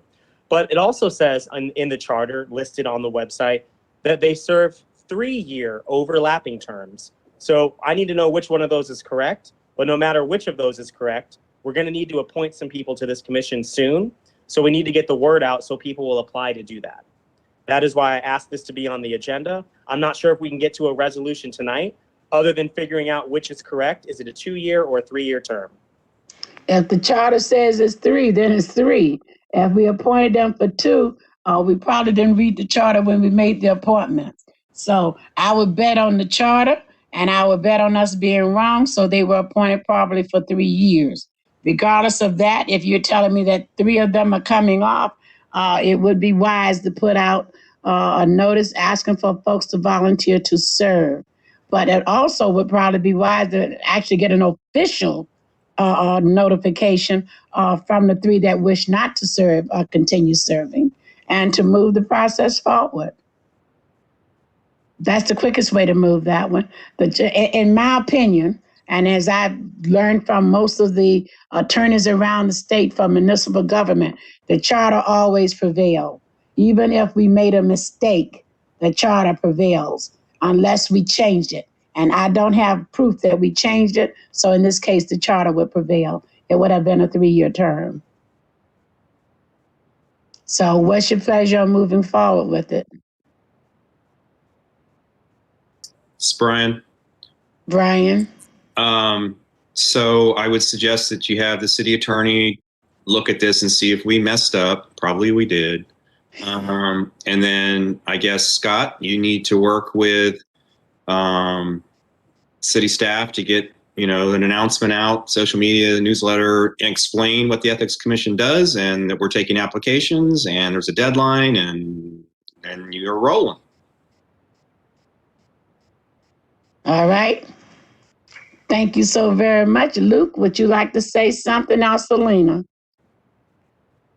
I do. I am where you're at. I think we need to talk to the ethics board members so that way they could make it official. So far, we only heard of one of them that he has stated that he will finish his term and then leave the ethics. So unless we get it official, I don't want to advertise and then we end up with a position that we have we only have one opening for it. We could always advertise for that one position, but I think it's supposed to start after the fiscal year, if I don't remember the letter correctly, but it's only one so far that's actually written to us stating their position. So definitely reach out to the rest of them, and city manager could go ahead and do that and find out, or whoever she appoints, or find out where the other ones stand officially, so enough for us to move forward with it. Luke? I support the plan Brian laid out. Thanks, All Scott, right. for bringing this. All right, then that one is already in somebody's hand to address and take care of. Scott, thank you for bringing it to our attention, because that is a very important committee, even though we have not actually used it a lot over the years.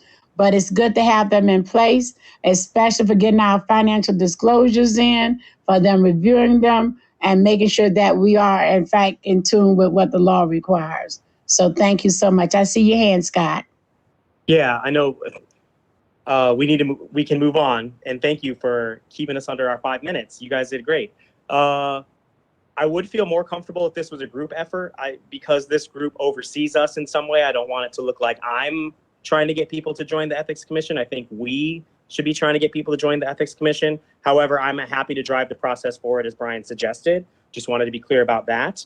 The other thing, and this is not an attack on staff, because I don't think that we have set them up for success, but something that chime in if I'm wrong, guys and gals, but none of us even knows when any of these people were appointed. None of us can remember. So off the top of our heads, at least we don't. So something that we need to have that I've asked for before is we need to have a list that shows us everybody who's on every commission, when they were appointed and when their terms expire, so that we can refer back to that and not have these things crop up as a surprise, or I just happened to notice, what if that neighbor hadn't told me he was going to be resigning? This wouldn't even be on my radar. We wouldn't be talking about it tonight. So I've seen versions of that before, but I wasn't able to get the staff to produce that for me today to get it on the agenda for tonight. So we need to have that at some point. And they probably shouldn't have put it on the agenda for tonight, because items for the agenda should be in by the close of business on Friday, so that they have time to prepare and put these things together to put them on the agenda. And also, if you look at the end of most of your rolling agendas, at least they used to be on there, you would see a list of when people were appointed, when their terms expire, and when we appointed them. So there is a record and a list like that that's continuously out there. And the second thing is we record all of our meetings. And so the date that they were appointed is lively there and being kept on a record and in the minutes. So there are a number of ways that you can secure that data. I keep mine in a committee appointment box. I used to give it out on a regular basis, but some of that is us tracking it as well. So those are suggestions that mayor and council should be using to keep up. The third thing is, if we did have a master list that was being kept by staff and given out to us, that would also be an insurance package.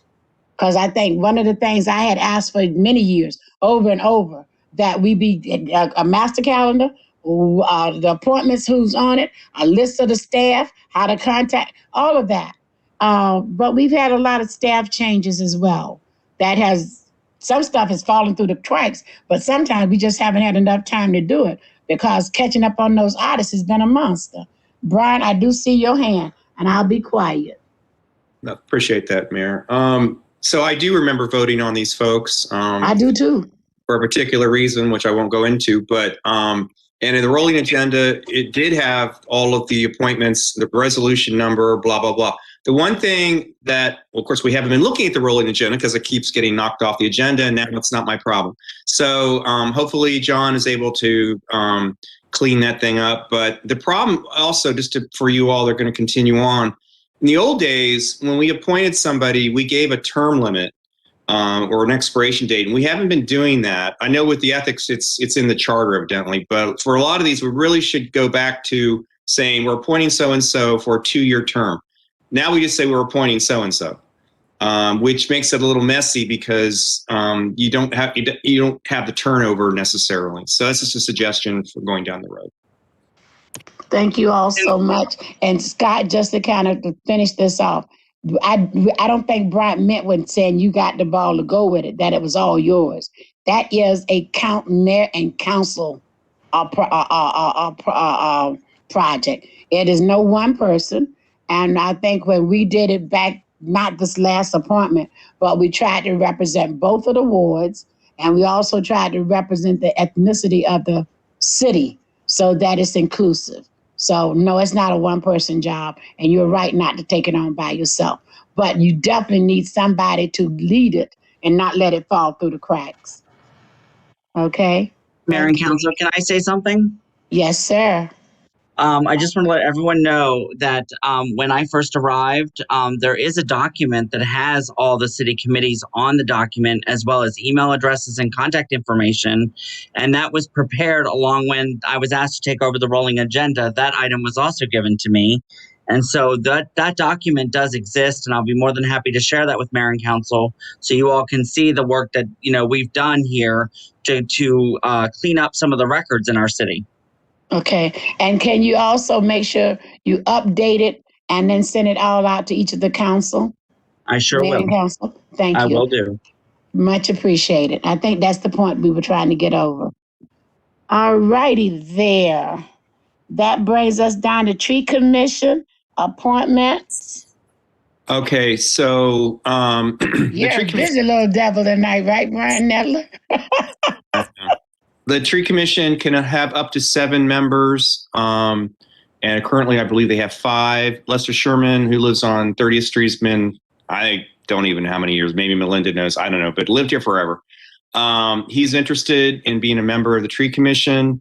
I believe we have a letter from him, but I know that he's met with the tree commission several times. He's especially interested in the big old oak trees because he's had to deal with is. Yeah. Anyway, so just put it on here so that if you want, you can vote on this the next time. We could maybe get, if you don't know him, we can maybe get a letter from him. I didn't realize this was on here. I forgot. Anyway, that's basically the gist of it. All right. I think it goes in the same category as the Ethics Commission discussion, making sure that our members stay current, that folks that want to serve are appointed to serve. And back in the day, we used to bring them into the meeting, so you at least get to meet them face to face, see their resume, and know what they've done or what they're proposing to do.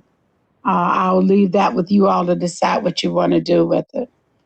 Number 8 is mine. And if you notice, I've taken it off for the last 4 months.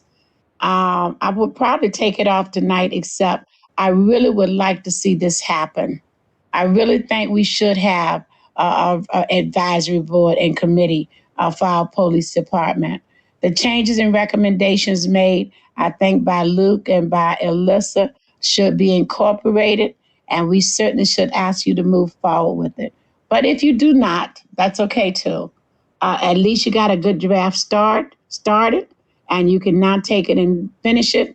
Or you can also say that was a Melinda Miles item. She's no longer here, and you can delete it permanently. All right, but I'm not addressing it tonight. Thank you. Comments before I move on to the next one? You have it, Scott. No, it's Brian. No, I'm sorry, Brian. We should go ahead. I mean, now that Leah Bar has been abolished, which is a major accomplishment for the state of Maryland. I don't know how much the others of you have had to deal with that over the years, but we have certainly run into that brick wall many a time. So my suggestion would be have Alyssa look at it one more time now that Leah Bar's gone. That's an idea. Yeah, because she was saying there were some conflicts with Leah Bar for various reasons. And then let's just, to honor Melinda and all her work on this, let's just vote on this next time. It's not probably going to be perfect. And as I've said so many times, you know what? You just do the best you can. And if something glitch comes up later, you just amend it. Yeah. And I mean, we've done this so many times where we thought we had a perfect whatever, voted on it, and then a year later, like, oh, we didn't think of that. So, let's just do this. You have the floor, Scott Cecil. Thanks, Mayor Miles. And thank you, Brian, for what you just said. Mayor, I just wanted to let you know, it sounds like I'm not the only one, but I'm committed to getting this done. And I hope that we can get it done before you leave the council. And also, thank you for incorporating changes that I suggested to you, last year, whenever that was. I didn't even have to do any work. You did it all.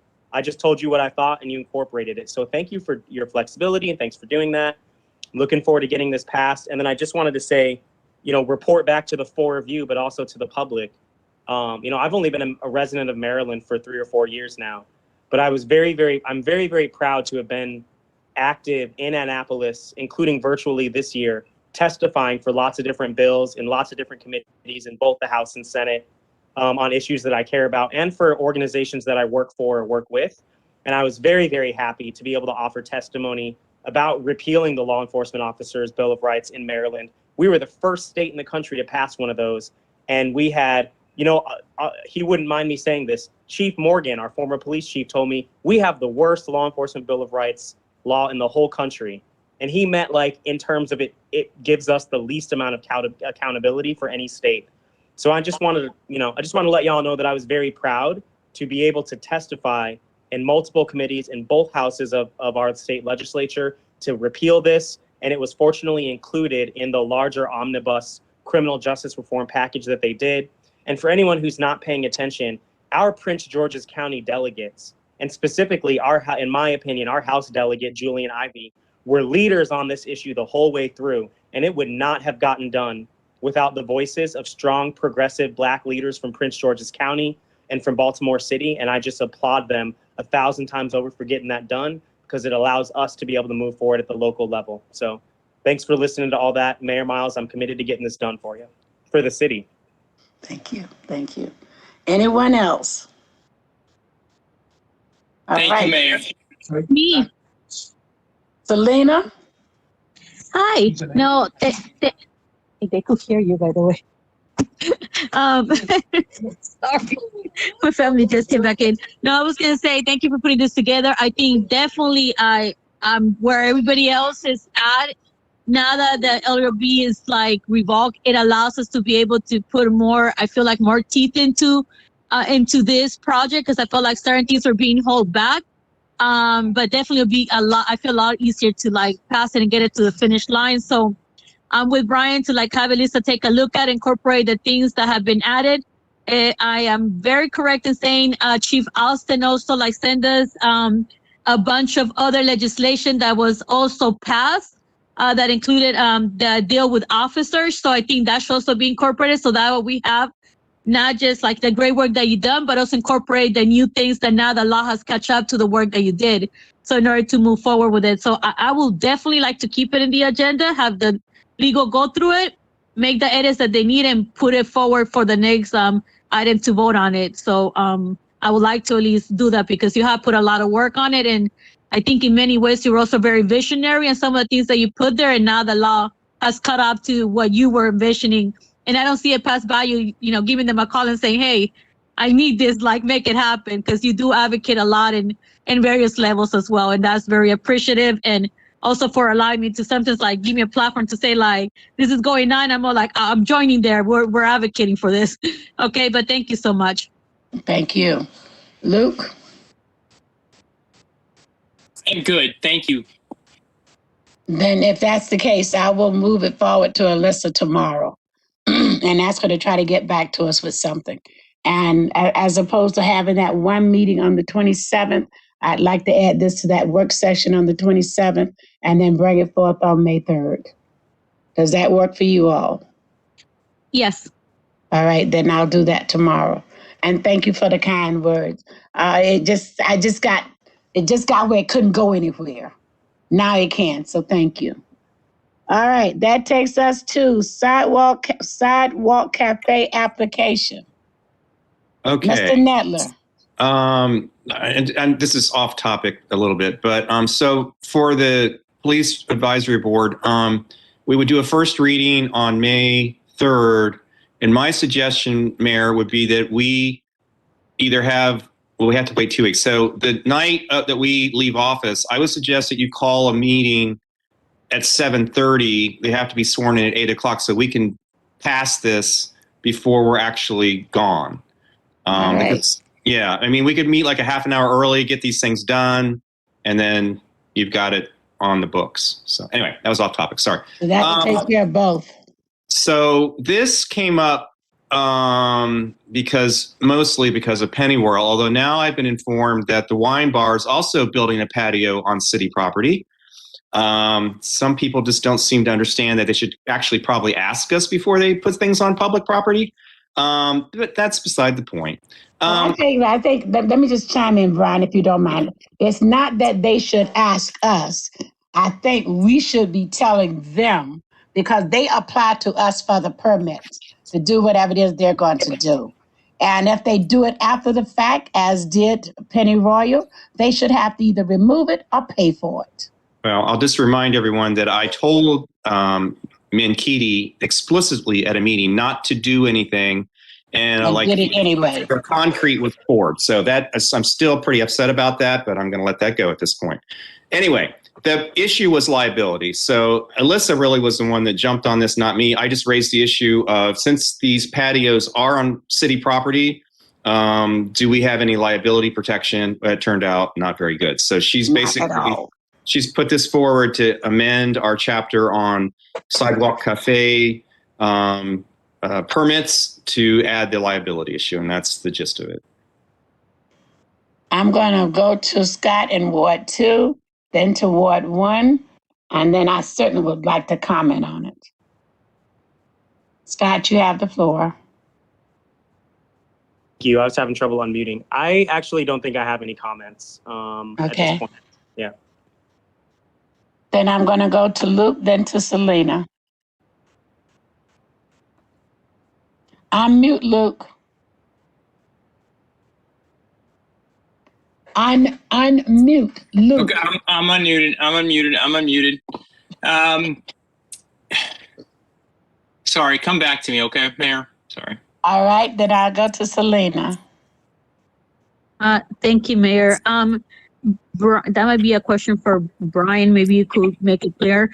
I was talking to some of the business, and they said that definitely because of the, because of COVID, they also would like to do outdoor patio, and some of the regulations were ridiculously, hard. Where do you see this helping them or aiding them or protecting the city when it comes to this being enacted? Because they feel like even the current ones were very strict and very expensive to get through. Have the ability to have a sidewalk cafe. I have no. Brian, do you want to take that, or would you like for me to take that one? Take that because I really don't know. Let me give it a shot. Well, one of the things that I've checked on this, because there was a number of requests to do the sidewalk thing, not just now, but years ago. We did this whole fight over what part of the sidewalk belonged to the city and what part of the sidewalk goes to the business. Could we have folks put their stuff out on the sidewalk when we have Mount Rainier Day or whatever? There's some liabilities. And yes, they can do it, but all the liability pretty much fall on the city. So if someone trips and fall on it and it's city property, who gets sued? Who has to pay? We are not protected in even the one that exists. And I have not read this one all the way through. I don't know exactly where Alyssa changes are, but there are some liabilities that this city is not prepared to cover, even through legit. So if we decide to go with letting them use the sidewalk, as Pennyroyal is doing, that's not Pennyroyal property. That's city property. And somebody eating out there, I'll get hurt out there, or let's just, God forbid, chokes and dies out there. The city is not covered for that, and the city is not covered for it, and Pennyroyal has no liability except maybe they served them the food. I think we need to look at that. But here's the other piece I want to offer. Because Silver Spring, I think it is, decided to move all of their restaurants outdoors at one point in time during COVID, it allowed their restaurants and businesses to stay open, to do business or whatever. Before we say no to this, I think we should ask, what's the possibility of opening up our sidewalks and streets? Because they actually blocked off some of their streets in Silver Spring to allow the restaurant to have some place to be. You can't do it on Rhode Island Avenue because it's a SHA. You could do it on 34th Street.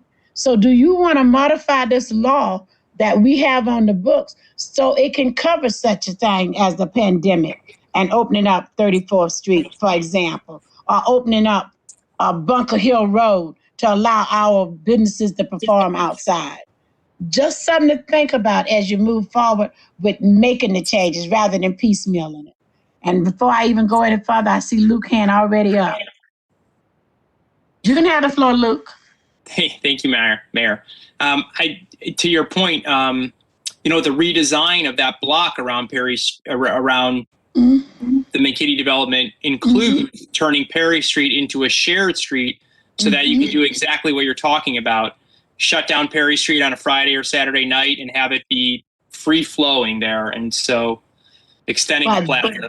But that's a design. And the question that you need to answer in this legislation is to allow that to happen and how the liability might get split, or how do we increase or do our insurance to cover it? You can't just do it because that's what I want to do. Yeah. All right. We get absolute permission from SHA when we close down Rhode Island Avenue for Mount Rainier Day. They also share the liability of that. So it's not just a city liability, because you know we take over a whole lane. Yeah. Correct. Okay.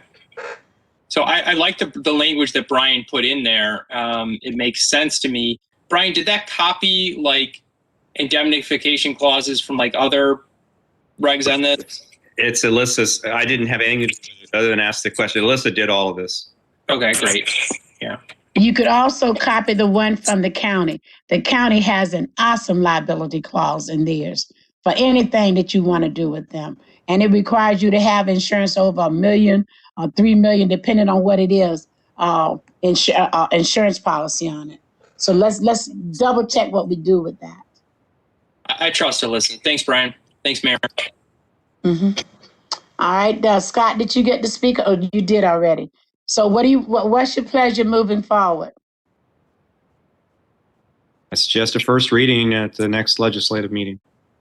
Thank you so much. Are we all in agreement? Yes. I see you. Oh, I saw Tom. Thank you, Scott. All right. I do have but a quick... let me ask a question before we move from that. Scott, you may go first.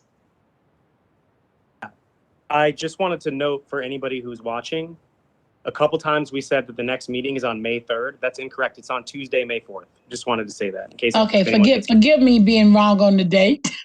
It's all May good. 3rd is the election. I actually didn't Thank even you. notice. Yeah, I didn't even notice until a few moments ago. So thanks for letting me say that. All right. Thank you so much. Made me lose my train of thought. Oh, so how then, since we got to go through the legislative process to do this, how then are you proposing we respond to Doodah Cafe, who's asking if they can open the sidewalk where the other cafe was?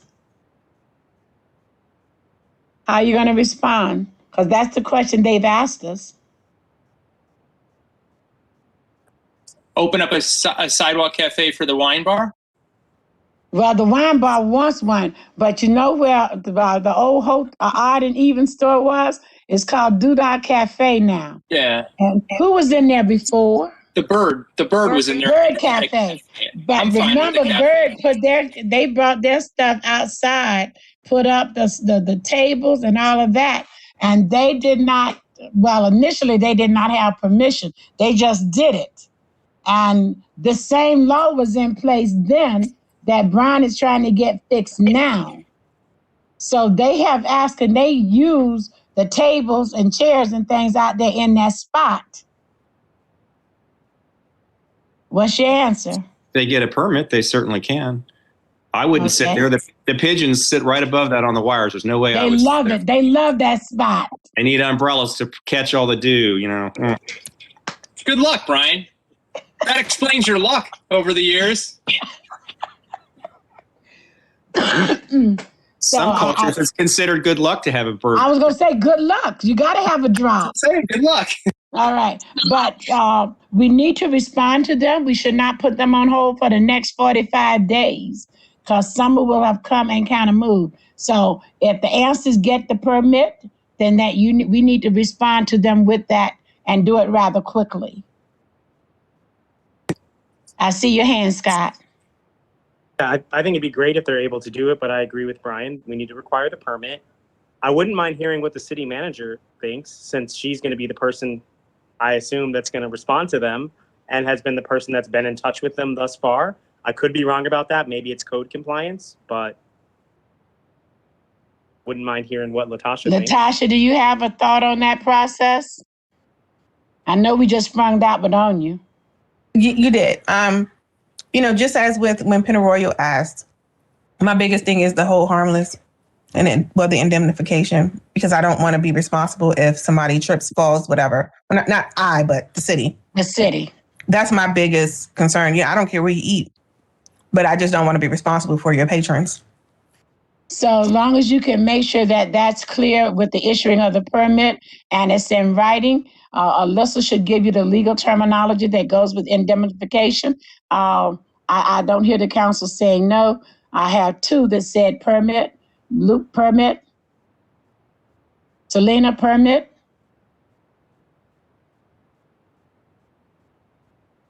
Selena permit? Yes. All right. So if you follow through with that, you can give them an answer at your convenience and as quickly as possible, Latasha. Thank you. WSSC water main break. Scott Cecil. I don't get to call Brian, not Luke. Yeah, we can definitely talk about this if y'all want to. It occurred to me a few moments ago that the Ward 1 council members might not have been on all the emails that have been sent to all the rest of us pertaining to the repeated water main breaks on Upshur Street between 28th and 30th. So I'm okay with taking this off if y'all want to. I just want to make sure that moving forward, that the council and the city, whoever the new city manager is going to be, I think that we need to. I'm just going to stop. Is it okay with you guys if we take this off? I just want to have discussions about it later. But if you want to keep it, I'll keep going. Mayor, I guess that's. Scott, my question is, did everybody see that somewhat lengthy response from WSSC as to the whole situation? It came about a week 2 days, 3 days ago. Mm-hmm. Did everybody see that? I think what Scott just said may be the truest statement. Since it was, I don't know if it was sent to the mayor and council. Was it sent to mayor and council, or was it sent to the Ward 2 people?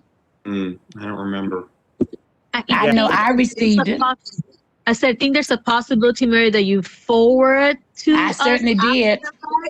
But we were not at least I was, and I think Luke was not. I didn't see his email address copy from the beginning of the conversation. So it wasn't even clear originally what the issue was, but it was a confusion, then apologizing and trying to work forward to it. So we might need some back history on what's going on, for how long it's been going on, and what exactly happened.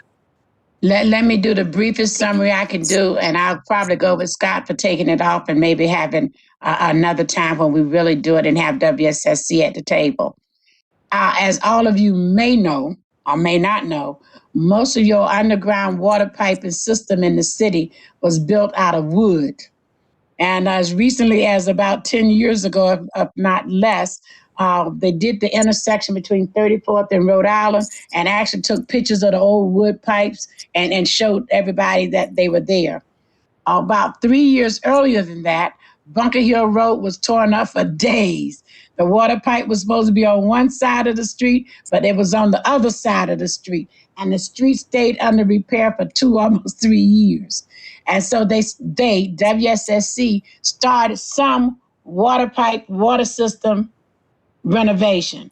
Mind you, because the water pipes were on the wrong side of the street, because there was no codes and standards, they started busting into gas lines. And they would mess up the gas line. It was just a heroic mess. Recently, bringing forward, because of the old underground stuff, they had an issue with the water. It burst. Residents were without water. They had folks showing up and tearing up stuff and drilling and draining. It just became a mess. At least 5, 6, 7 or more of our residents actually wrote a letter to WSSC telling them what the problem was, demanding some answers and attention, and WSSC gave us an answer back. Part of it talked about the water mains being in there since 1935, 53, whatever it is, and that whatever. It's going to be going on. So I wrote them back and told them we need the schedule. We've asked for it for years, when water mains are going to be repaired, replaced. I asked them did they have any time schedule, whatever, on what they're doing. So just a long letter about, you need to tell us what's going on. We need to have that information. So hopefully in the next couple of weeks or so, they will provide that. They haven't done it yet. And how many years, Brian? Like forever? They never have responded. Like forever? So it's something that you all need to stay on top of. You need to start from the head and work down. Being the executive director at WSSC, whose name escapes me at the moment, your representative that ought to be here at your beck and call is David Wilkins from WSSC. He's the municipal liaison for our particular city. He responds very quickly, and if he can get on top of it, he will. But that becomes a critical for you. Thank you, Mayor. May I have the floor back? You have it. Yeah, thank you. You gave a much better summary than I could have. And the history is helpful to know as well. I think the reason that I escalated this to asking for it to be on the agenda tonight, and I saw a couple council members shaking their heads. So I think we're on the same page on how to deal with WSSC, and Wilkins is responsive. That is true. The reason I escalated this is because if not for some really diligent homeowners who have been putting the, WSSC's feet to the fire, I don't know that they would be as responsive as they have been. They've always been responsive. Good. From what I understand, though, this particular line has had breaks multiple times this year, 3 times this year, including on Easter weekend. For the first break, there are at least 5 or 6 houses that had sewage basically back up into their basements and had their, a bunch of things destroyed, et cetera, et cetera. So the thing that I would like us as a city, and maybe we need to partner with some of the municipalities here, is to hold WSSC accountable for stop repairing the line that obviously needs to be replaced, because they just come in and repair it. Literally the last time they fixed it after the second break, it broke again a couple of days later. So obviously the repairs aren't working. It needs to be replaced. But in addition to that, I personally have experienced waking up to construction or having construction happening outside my house.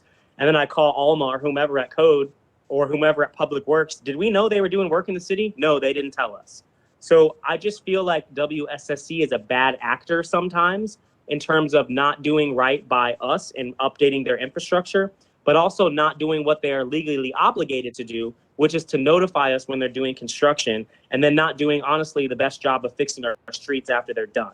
So I would like for us to just have some kind of a strategy to be able to engage with WSSC so that we can get better service for our residents and be treated better by them as our city.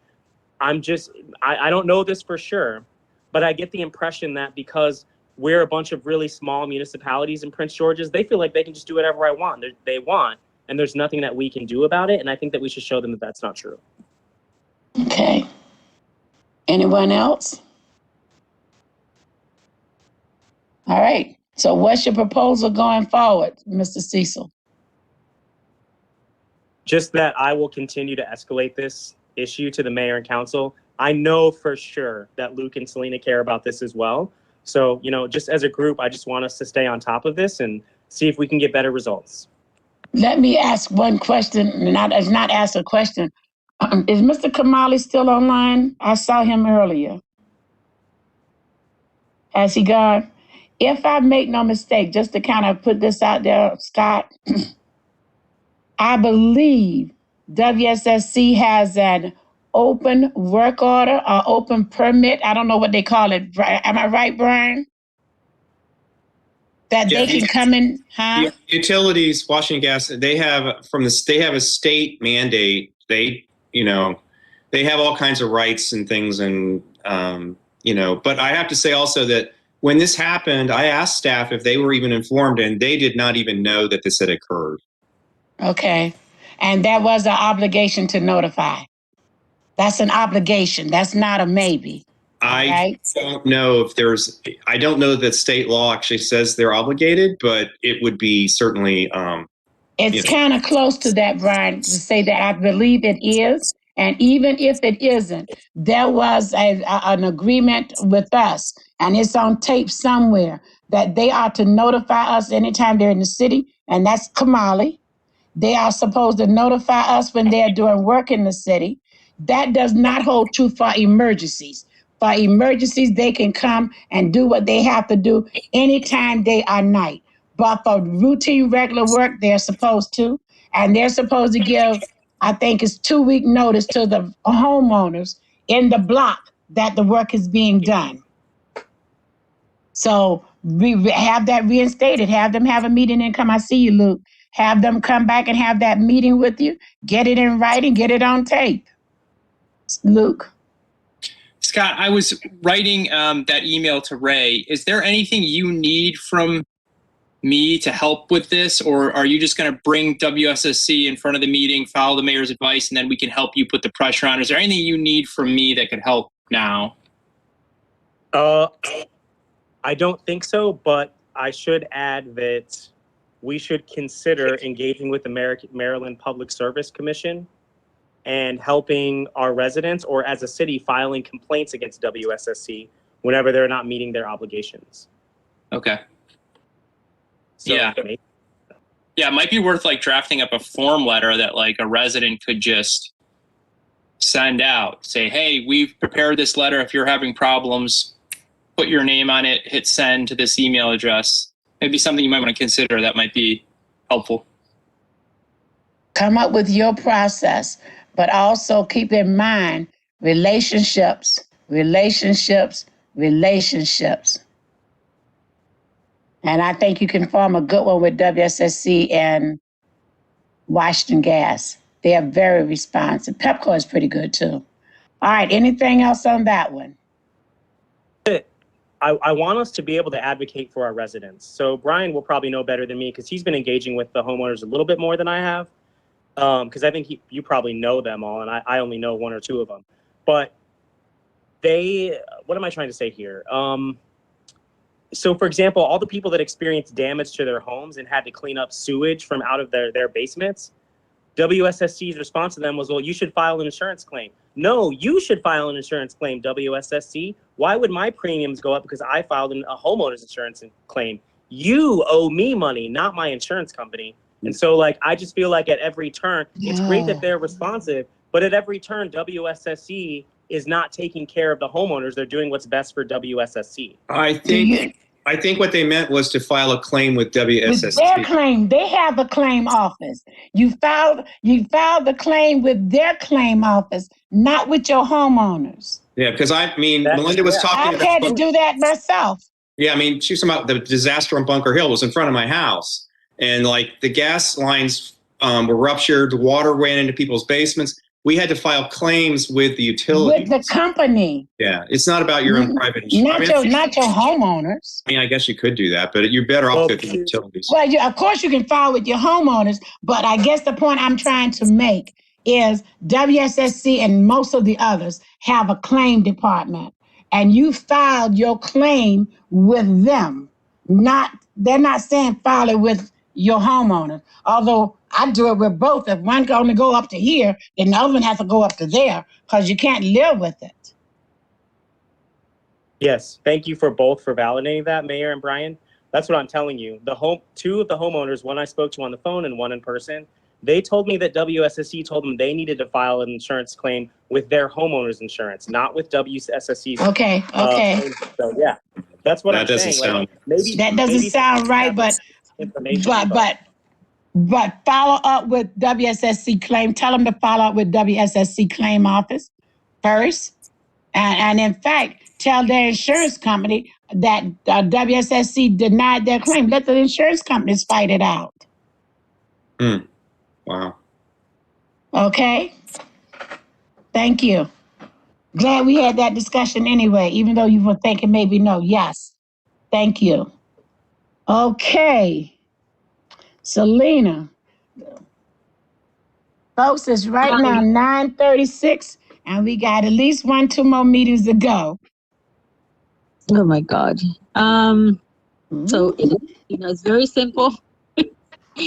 Reallocate funds to speed cameras for student sidewalks. I'm not gonna narrow it down. I think we had a lot of healthy discussion through the budget one. So I'll make it short. That's my presentation. I gave you the long version through the budget. But I don't think you want reallocate. I think you want to amend the budget to take that 100,000 for speed cameras now for streets and sidewalks, right? Correct. So what we should be doing is asking the council, would they have Latasha do a budget amendment for this year, taking 100,000 from the current speed camera and sidewalks from the current speed camera money to use for fixing streets and sidewalks. Correct? Correct. I support that. Anyone else support that? I think we already said we did. Brian? So my question is to staff, we only have 60 days left of the fiscal year. Is it possible to even do an RFP and actually expend this money and have, I mean, you don't have to have the work done, but to have the contract signed? That's the question. Yeah, it seems like you're really going to have a tough time unless you've already got a contractor lined up. So I'm just asking staff is this even doable? Our staff is waiting to answer. I'll tell you the answer that we've been told over and over. Mr. Kamali has a contractor that he's been using now in the city for quite some time. So if the money is allocated and made available, I'm almost certain they could spend it before June 30. At least tied up so that it be used. And Latasha, please answer. Mr. Kamali, if you are there, please answer. I don't think Mr. Kamali is on anymore. But yeah, I mean, they can make it happen. So yes, they can make it happen. Yes. All right. So, Brian, having her answered that question, are you in favor of the reallocation of the funds? I mean, I'm concerned about the chief's piggy bank being raided for this for another department. I don't know if he had some sort of particular, important use to this. Mm-hmm. So we're taking, Peter to pay Paul, whatever. I just want to make sure that we're not undermining something that was in the works for the police department. All right. Let me go to you, Scott, then to you, Luke. I'm leaning towards a yes on this, but I got to think about it. I'll decide when we have the budget amendment in front of us, I guess. I think it's a little inconsistent considering that that we took funds the city manager had allocated for streets and sidewalks last year and took it out for a project that hasn't moved forward. So I guess I'll decide when we see the budget amendment. Between now and then, I will decide. Thank you, Luke. Yeah, Scott, the reason why we took it out, remember we were being conservative with the revenue for COVID, and that was the biggest line item. So that's how we balanced the budget last year. So, I think we are being principled and consistent in that revenue has gone up. We've gotten money from this revenue, so we can fix the problem that we used to balance the budget that we made for ourselves. So I think I think we're being pretty consistent here. And I do support this. And it's only 50% of the revenue. So if the chief needs $100,000 from that revenue for something, he would still have that available to him, Brian, to address your point. So it is robbing Peter to pay Paul in some respects, but it does leave the chief with that $100,000 if there's a budget amendment he needs to make for us on that point. Thank you. All right. So what's the directive for Latasha? Is she to do a budget amendment, allocating $100,000 for streets and sidewalks? Or are we going to wait till we pass the budget, get the next budget on the 27th and make that decision? Mayor Miles? Yes, ma'am. I think that also our city manager, and I don't want to speak on behalf of you, Latasha, last year was very, and she said it today as well, she was definitely very assertive in making sure that we didn't take any money away from streets and sidewalks. This will allow for us to be able to do some work this year so we don't fall behind. And the other thing that the finance director has stated is like every, I believe, 15 days they get the money in from the camera. So from here until June, you'll be able to get more money in case the police also need something from there as well, Brian. If that was one of your concerns, I did talk to Chief about it to take his payback. Do remember that our officers are riding cars, they're walking, they're on bicycle as well. So it's also to their best safety interest to make sure the sidewalks are to par as well.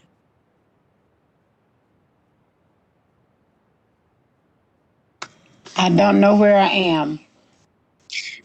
Directing Latasha to do a budget amendment, I will hope.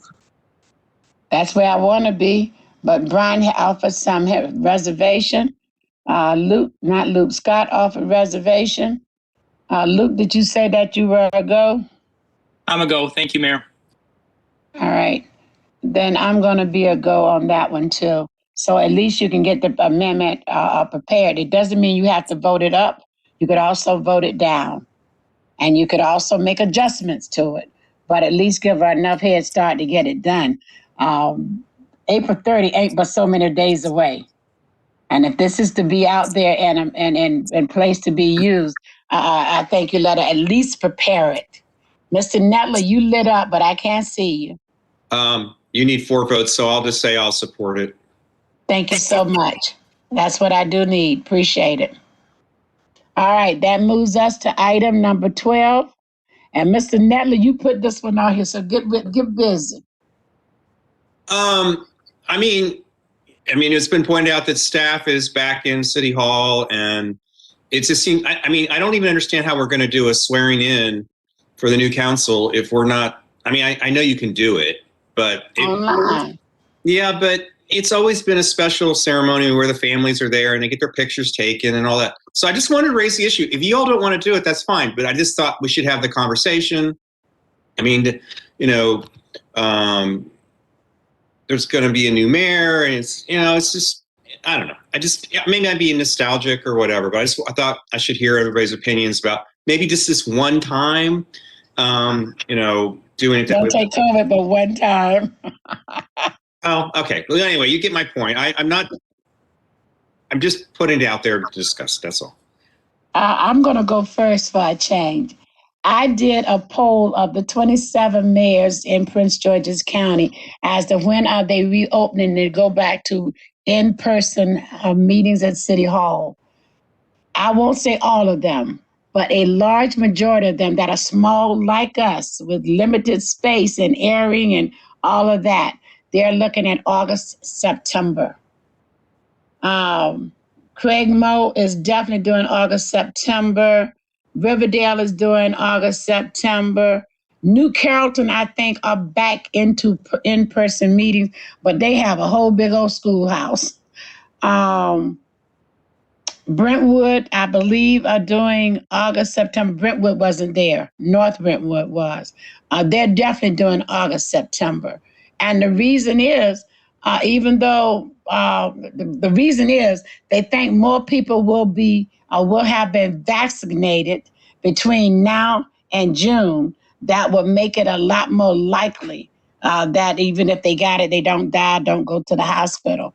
Doing it in May, as they discussed it, meant that you don't have as many people vaccinated, and so the risk is still high, especially in small spaces. So I wrote you a long little document, I think, in which I said I don't know if we should make this decision or whether the folks who are going to have to go in them spaces should make that decision. And so the three of you, Luke, Brian, and Selena, you all going to be in them meetings. Brian and I are going to be nowhere near them. God, not Brian. Well, so will the clerk of the court virtually swear in the new council? They've been doing it all over Prince George's County. Remember, New Carrollton and some of the others have had their elections in November. Some Sea Pleasant had theirs in September, Okay. October. So the swearing in didn't stop because of COVID. All right. Well, all right. I'll shut up and let other people comment. All right, I'm gonna be quiet too, because you and I both are not gonna be there, Brian. Luke, Selena, and Scott, what would you all like to do? I'll just speak up, and I work in the federal government, and we are being very hesitant with coming back into the office. If you can ensure that everybody who's coming into the room is vaccinated and has been vaccinated, that's CDC has loosened the restrictions there on gatherings in rooms where everybody's vaccinated. But it's how do you do that? How do you confirm everybody's vaccinated? So it's just what Brian said sort of struck my heart of like, I remember going in with Meg and Austin and getting sworn in and how special that was. You just you put a lot of work into an election and you work really hard, and it means something to get that. It really was a great moment in my life. And so that sort of struck a chord with me. I had never thought of that, Brian. And so now you're hearing me, now you're hearing my internal debate monologue. So that's kind of where I am, but it's hard for even that to overcome, I'm collective bargaining right now. I've been bargaining all week, and we're doing it virtual over Zoom. And there's a question about whether we're going to bargain in May face to face, and there's tension there. And if I'm at that table talking about how we need to do virtual to bargain a contract for 65,000 employees, like, why am I forcing people to come in a room for this? So that's everything out there. I'll stop talking. All right, Selena. Yeah, I think Brian was very good at pulling heartstrings and making this stuff. I do, in a way, I feel like I would like to make a one-day exception, but I don't think we're ready to go back like fully. If that's what, majority of us decide. What I do want to say that even when we come back, I remember maybe 3 or 4 years ago, I advocated for the meetings to be on Facebook Live in order for us to be able to gather more people that generally would not come to our meetings. So I do, even when we go back in person, want to continue this accessibility for people to be able to not just watch us in MRTV, but also be able to watch us through a Zoom equivalent of it, so that way we could reach them through various mediums, and it allows for people to be involved on it. So I think it makes it hard. I thought of that not just because of swearing in, but it's also I'm coping with the idea that you're no longer going to be mayor and that Brian's no longer going to be in the council, right? So I kind of feel like you guys are miles and miles away if I see you on Zoom, right? So I think that even if we decide to make an exception, even if we decide to do something that's more spacious, not necessarily in our chambers because they're so small, I think we need to start thinking about it, figure out if there's a way for us to make an exception at least for that day, and with following all the restrictions and be cautious of all of this. Scott. Well, I'm here right now, as you can very plainly see. I've been wearing a mask all day, but right now I'm not because I'm the only person here. There's 2 staff members here, but they're in a different part of the building. So, I'll just say this. In terms of returning to in-person meetings, I don't think we should do that until the council reconvenes for the 2021-2022 legislative session in September. Before that, I don't think it's advisable. It's really hard to win a write-in campaign, which is what I'm running. So I probably won't be getting sworn in a couple weeks. But if I am able to win that election, I will not be here getting sworn in person. I can't speak for the other 2. Like, we're only going to need, it only matters if we win. So if I win, I will not be here getting sworn in person. But I'm not going to stop anybody else from doing that if that's what they would like to do. Once the mayor and council comes back in September, or even sooner than that, over the summer in August or whenever, it would be quite easy for us to host a reception here at City Hall or anywhere else, any other number of locations in the city that would substitute for the ceremony that we didn't get to have. Because yeah, as we've all 5 experienced, it's really nice to be able to have your friends or family be there with you to watch you get sworn in. And it's just a really fun, gratifying thing that you never forget. But I personally would not feel comfortable participating in that at this point. And I'm fully vaccinated. So that's where I'm at. Well, let me just offer the last thing that I would like to offer you to think about. The mayors that attended, and I think it was about 18 of us at that meeting. We decided, they kind of talked about what they were doing. All of them have agreed they're going to do hybrid meetings. They've had more people at their meetings through the Zoom, the WebEx or whatever, that they never want to give that back up, because even if everybody online don't always talk. Some folks have had up to 100 people on their meetings, which they've never had previously. So a recommendation would be to never give up Zoom or WebEx or whatever. And I told them we've been streaming on Facebook for quite some time. Those are just other avenues on how we reach our constituency. And so they're going to be doing it. I would strongly recommend that the city of Mount Rainier continue to do what it's doing. And if you go back, just the mayor and council can go back to the physical building and still make sure everybody else can Zoom in and still talk to you and still participate in the meeting. So they're doing a hybrid. A hybrid might be something you want to consider. But Mr. Netler thought it was important that we talked about when people coming back, or when we're coming back to do our public meetings that we are required to do. Those are going to be decisions you get to make.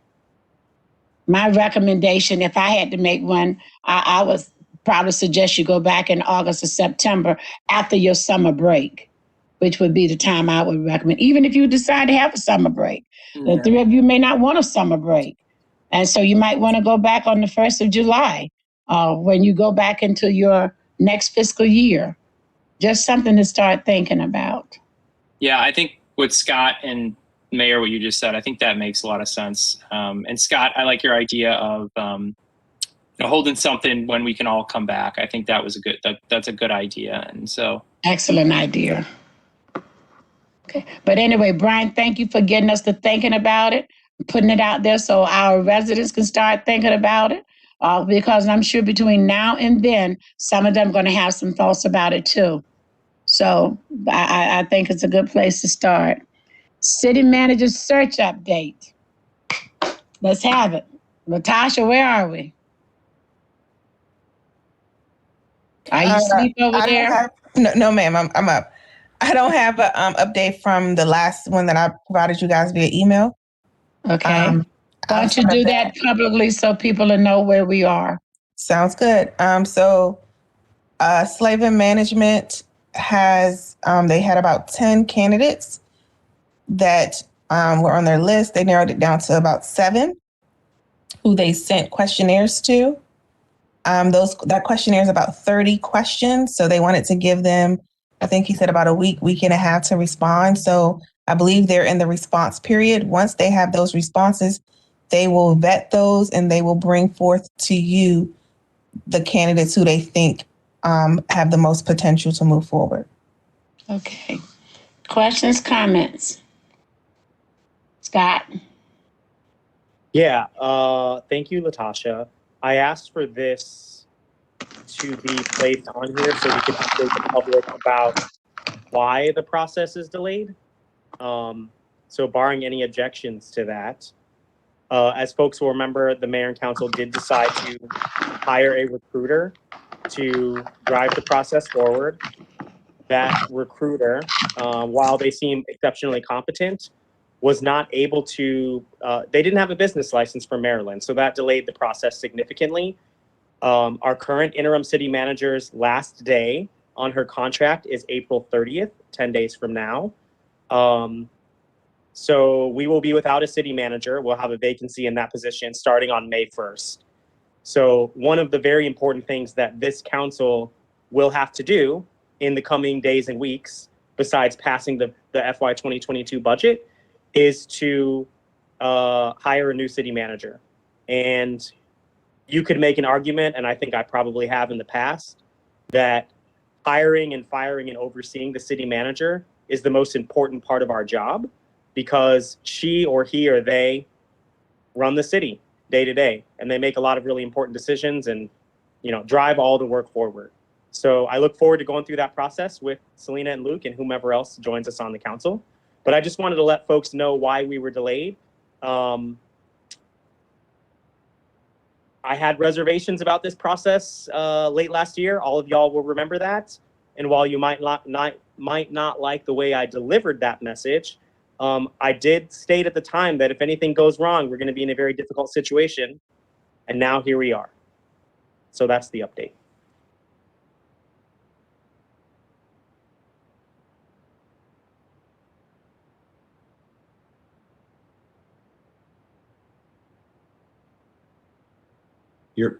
Mayor, you're muted. You're on mute, Mayor Miles. Okay, sorry. I said, Scott, you should have talked longer because I decided to eat something while you were talking. But I will say, Scott gave you a brief reason of why this thing has been delayed. But I would disagree. Maybe I'll agree that part of that was a problem, that they didn't have a license. But the other part of it was mayor and council did not push some days. COVID came. That became another problem. There were other issues that got in our way. There was even a thought out there, and I will contribute it to Scott, and I may be wrong, that they did not want to hire a city manager until after the new council, to allow the new council to select and choose a city manager. We went back and forth on that as well. So there were lots of reasons, good reasons, bad reasons, personal opinions, or whatever. The bottom line is we aren't going to have a city manager on May 1. Part of what we are going to be doing in our closed session tonight as we address personnel issues is how do we move forward and keep the city in a survival mode so that we can get this done. As some of you will recall, we didn't have a city manager in place when the previous city manager left, and we were able to run and manage our city. Not as well as we could have if we'd had a city manager in place, but well enough that the city continued to operate. And Scott Cecil and Selena Benitez and I, we didn't do our city manager job, but I think we did a fairly good job of keeping things in place until we got an acting city manager to give us time to hire a city manager, which we ended up hiring an acting city manager rather than a city manager. So there have been some other things that have played into why we are where we are today. And I think this council and the council that's going to come in behind us will be equally up to the task of getting this thing done and keeping your city in a good position, because we've had good staff up to here. And I just expect it to get better. So don't feel like we're really in the hole. I don't want you to feel that way. What I want you to feel is that you got competent people that's going to be left behind by Brian and I that will make this work. And they know what to do to move forward. And I trust them to do it. I really do. All right? So don't just feel bad about where we are. We're probably in a good position. We have not been without a city manager but 3 times in my history. So we'll get there. Anybody else want to comment on that? For the good of the order, for no order at all, may I get a motion to adjourn? This is Brian. I just want to second what you said, Mayor, because we've been in this situation before. And we have many competent managers in the city. And so basically what we need to decide is, who is going to be organizing them, not necessarily managing them, but just you need somebody at the top to make the final decision if a final decision is necessary. Our department heads are all very competent, and the city will continue to run. The public's not going to, we're going to have a budget passed. So people shouldn't worry that, it's not the greatest situation. I agree with Scott. But these things happen, and you all will get through it. You'll get the decision to who's going to get hired. And that's probably just as well. And so it'll all be okay. You looking for a job? Is Brian looking for a job? Brian trying to get out of Dodge. Yeah. I'm actually not qualified to be a city manager. I can tell you that right now. I think we'll be good. I'm glad we hired the contractor when we did and didn't wait longer on it, given the license. But so I think we'll be good, and I'm glad to hear it's down to 7. I think I missed that in the email, but I'll give a motion to adjourn. So may I get a second? Second. Motion to adjourn. All those in favor, let it be known by aye. Aye. Opposed? Hearing none, we are adjourned.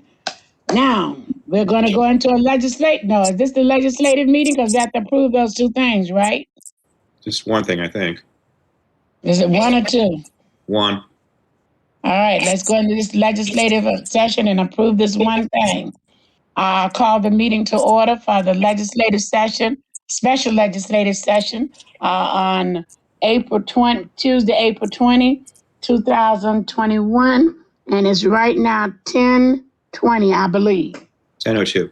02. 10:02. Well, I can't see. My eyes are killing me. Can you put the agenda on there, please, ma'am? Yes, I'm getting there. I lost my way. It's a long agenda. That's a long night. You're like 3 hours. So is this my payment for going off? That I have to stay up all night with these agendas tonight? Melinda, we've been in meetings at midnight before. Come on. 1:30. The longest meeting I ever participated in went until 1:45 in the a.m. And I promised I'd never do that again. It's true. And I probably walked out about 10:30. No, you got up and said, I'm leaving. I'm not doing this. Yep. I remember this. And I've done that more than once. Yes, you have. My bad. All right. So the meeting has been called to order. The agenda has been reviewed. And we've heard from the presentation for the variance at 3405 Newton Street. Right. So I don't believe the actual letter that we're voting on got into the packet, so I'm going to read it if that's okay, so you can know. Please don't read that whole thing. It's only 3 paragraphs. And I read quick. You have to know what you're voting on. So I'm going to make the motion that we send the following letter to the zoning board, and it reads as follows. The Mount Rainier City Council has reviewed the attached plans that were revised in consultation with the city's design review board.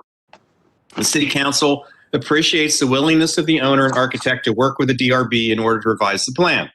With the revisions, the DRB recommended that the city council support the necessary variances for 3405 Newton Street. The city council adopted the DRB's recommendations and voted in favor of the variance request, which is V-68-20, as reflected in the revised attached plans for the project. In addition, the city's code compliance department will keep the attached revised plans and the DRB's letter on file and certify that the county-approved building plans are in concert with the plans presented to the city council on April 20th, 2021. That's it. All right. I need a second. Second. All right, so what else do we need to do with this? Vote on it. All those in favor of the motion? Okay, I should allow you to have some discussion. Y'all want to discuss this again? No. Absolutely not. All those in favor of the motion and the letter as presented by Councilmember Nettler, let it be known by aye. Aye. Aye. Opposed? Hearing none, it's unanimous. Let's get the letter out of here. May I get a motion to recess from the legislative session to go into a closed session for the purpose of discussing personnel? So moved. So moved.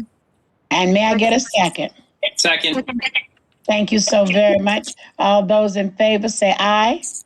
Aye. Aye. Opposed? Hearing none, we're in closed session. Latasha, do we have to go out?